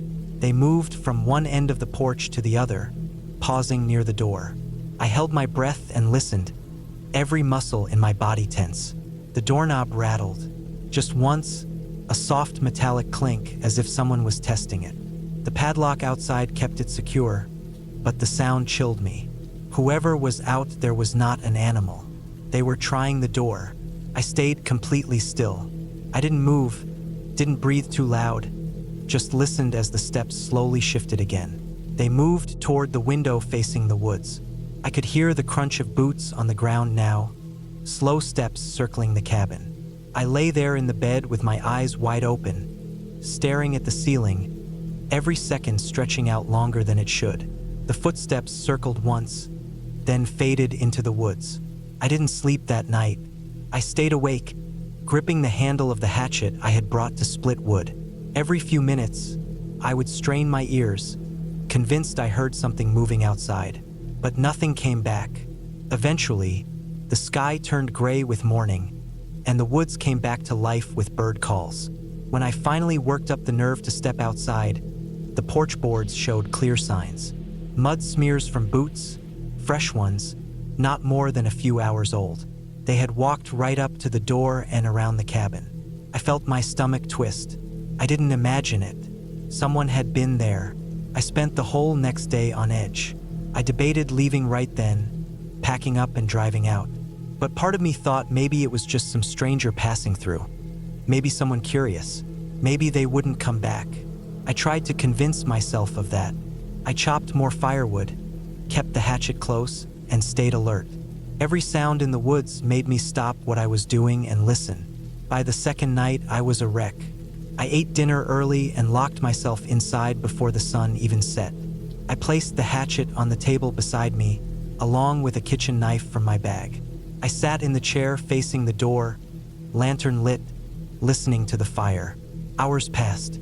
The wind picked up, branches scraping against the roof. I nearly jumped out of my skin each time. Then, just like the night before, I heard them. Footsteps, slow, heavy, on the porch again. My throat went dry. I stared at the door, my eyes fixed on the handle. This time, the sound didn't stop at the knob. There was a scrape, metal against metal. The sound of someone trying to cut or pry the lock. My hands shook as I gripped the hatchet tighter, not sure what I would even do if they broke in. I wanted to shout, to scare them off, but my voice caught in my throat. The scraping went on for what felt like forever, then stopped. Silence. Total silence. Then, the footsteps moved toward the window. I heard breathing. Slow, steady breathing right outside the glass. My heart slammed in my chest. I sat there, frozen, staring at the thin curtain that separated me from whoever stood there. The breathing stayed for several seconds, then faded as the footsteps circled the cabin again. This time, they didn't leave quickly. They lingered. I heard them move around slowly, stepping on twigs, crunching through the dirt, circling again and again, sometimes stopping, sometimes just standing there. I couldn't see them, but I could feel them. They stayed out there almost the whole night, never forcing their way in, never leaving completely, just circling like a predator testing its prey. When dawn finally came, the relief was so strong I nearly collapsed. I forced myself out onto the porch, shaking as I saw what they had done. The padlock was scratched and dented, marks from a blade or a tool. They had tried hard to get inside. On the ground below the window, the dirt was pressed down where someone had stood for a long time. Just watching, that was enough. I packed everything in less than 10 minutes, throwing my gear into the truck with shaking hands. I didn't care about the mess I left inside. I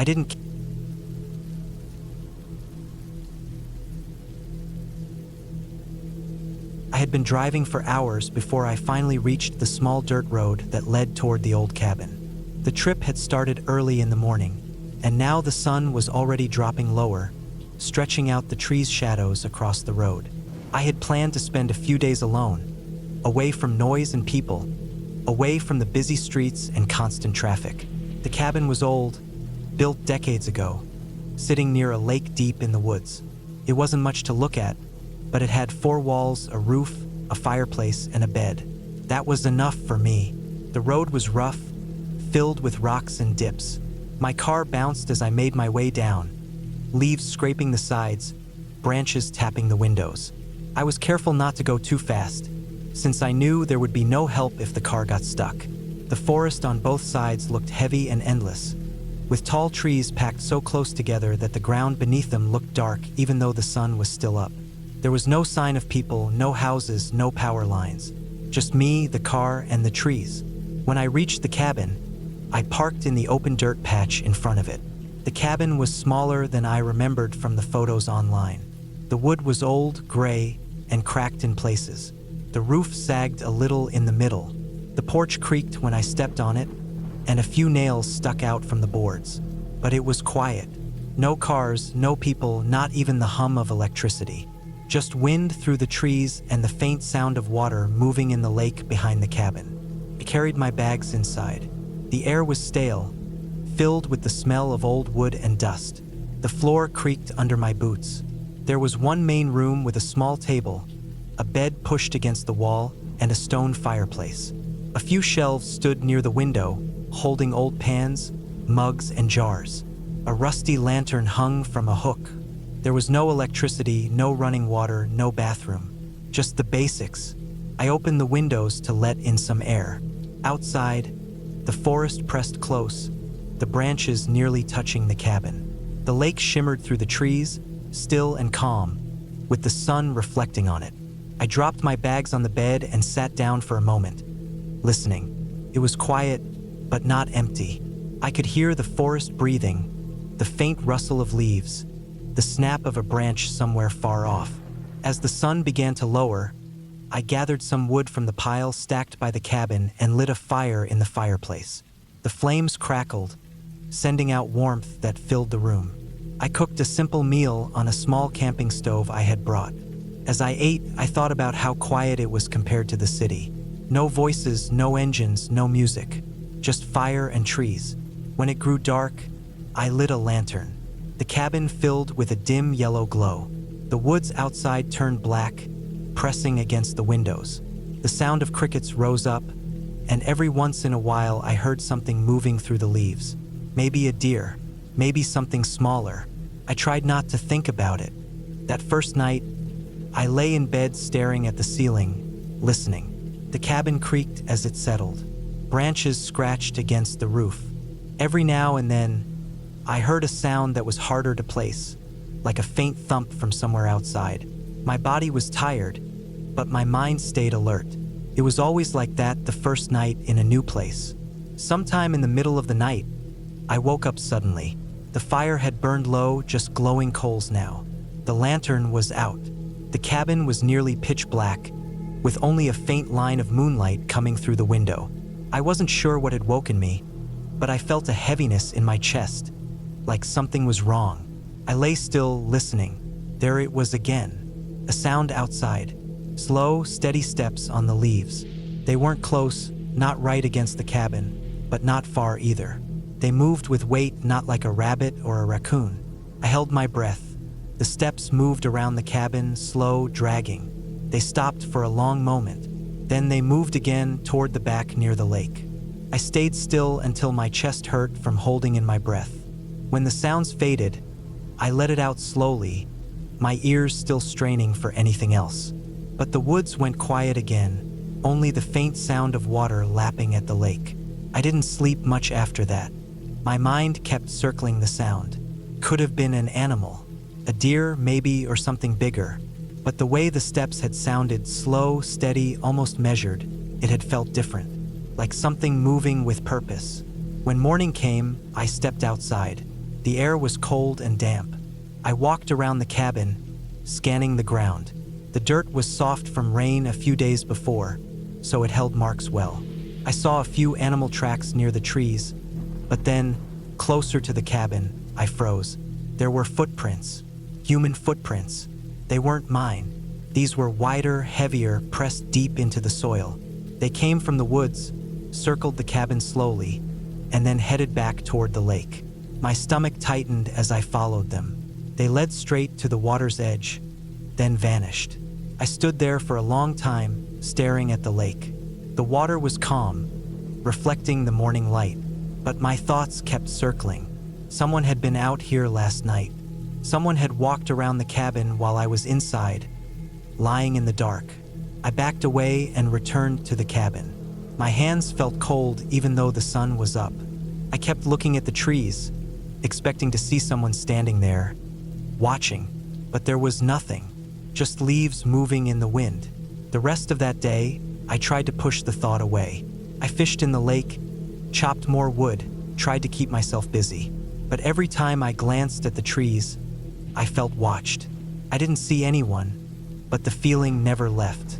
That night, I made sure the fire was strong, and I set the lantern where it lit the whole room. I checked the door twice, making sure it was latched. Still, sleep didn't come easy.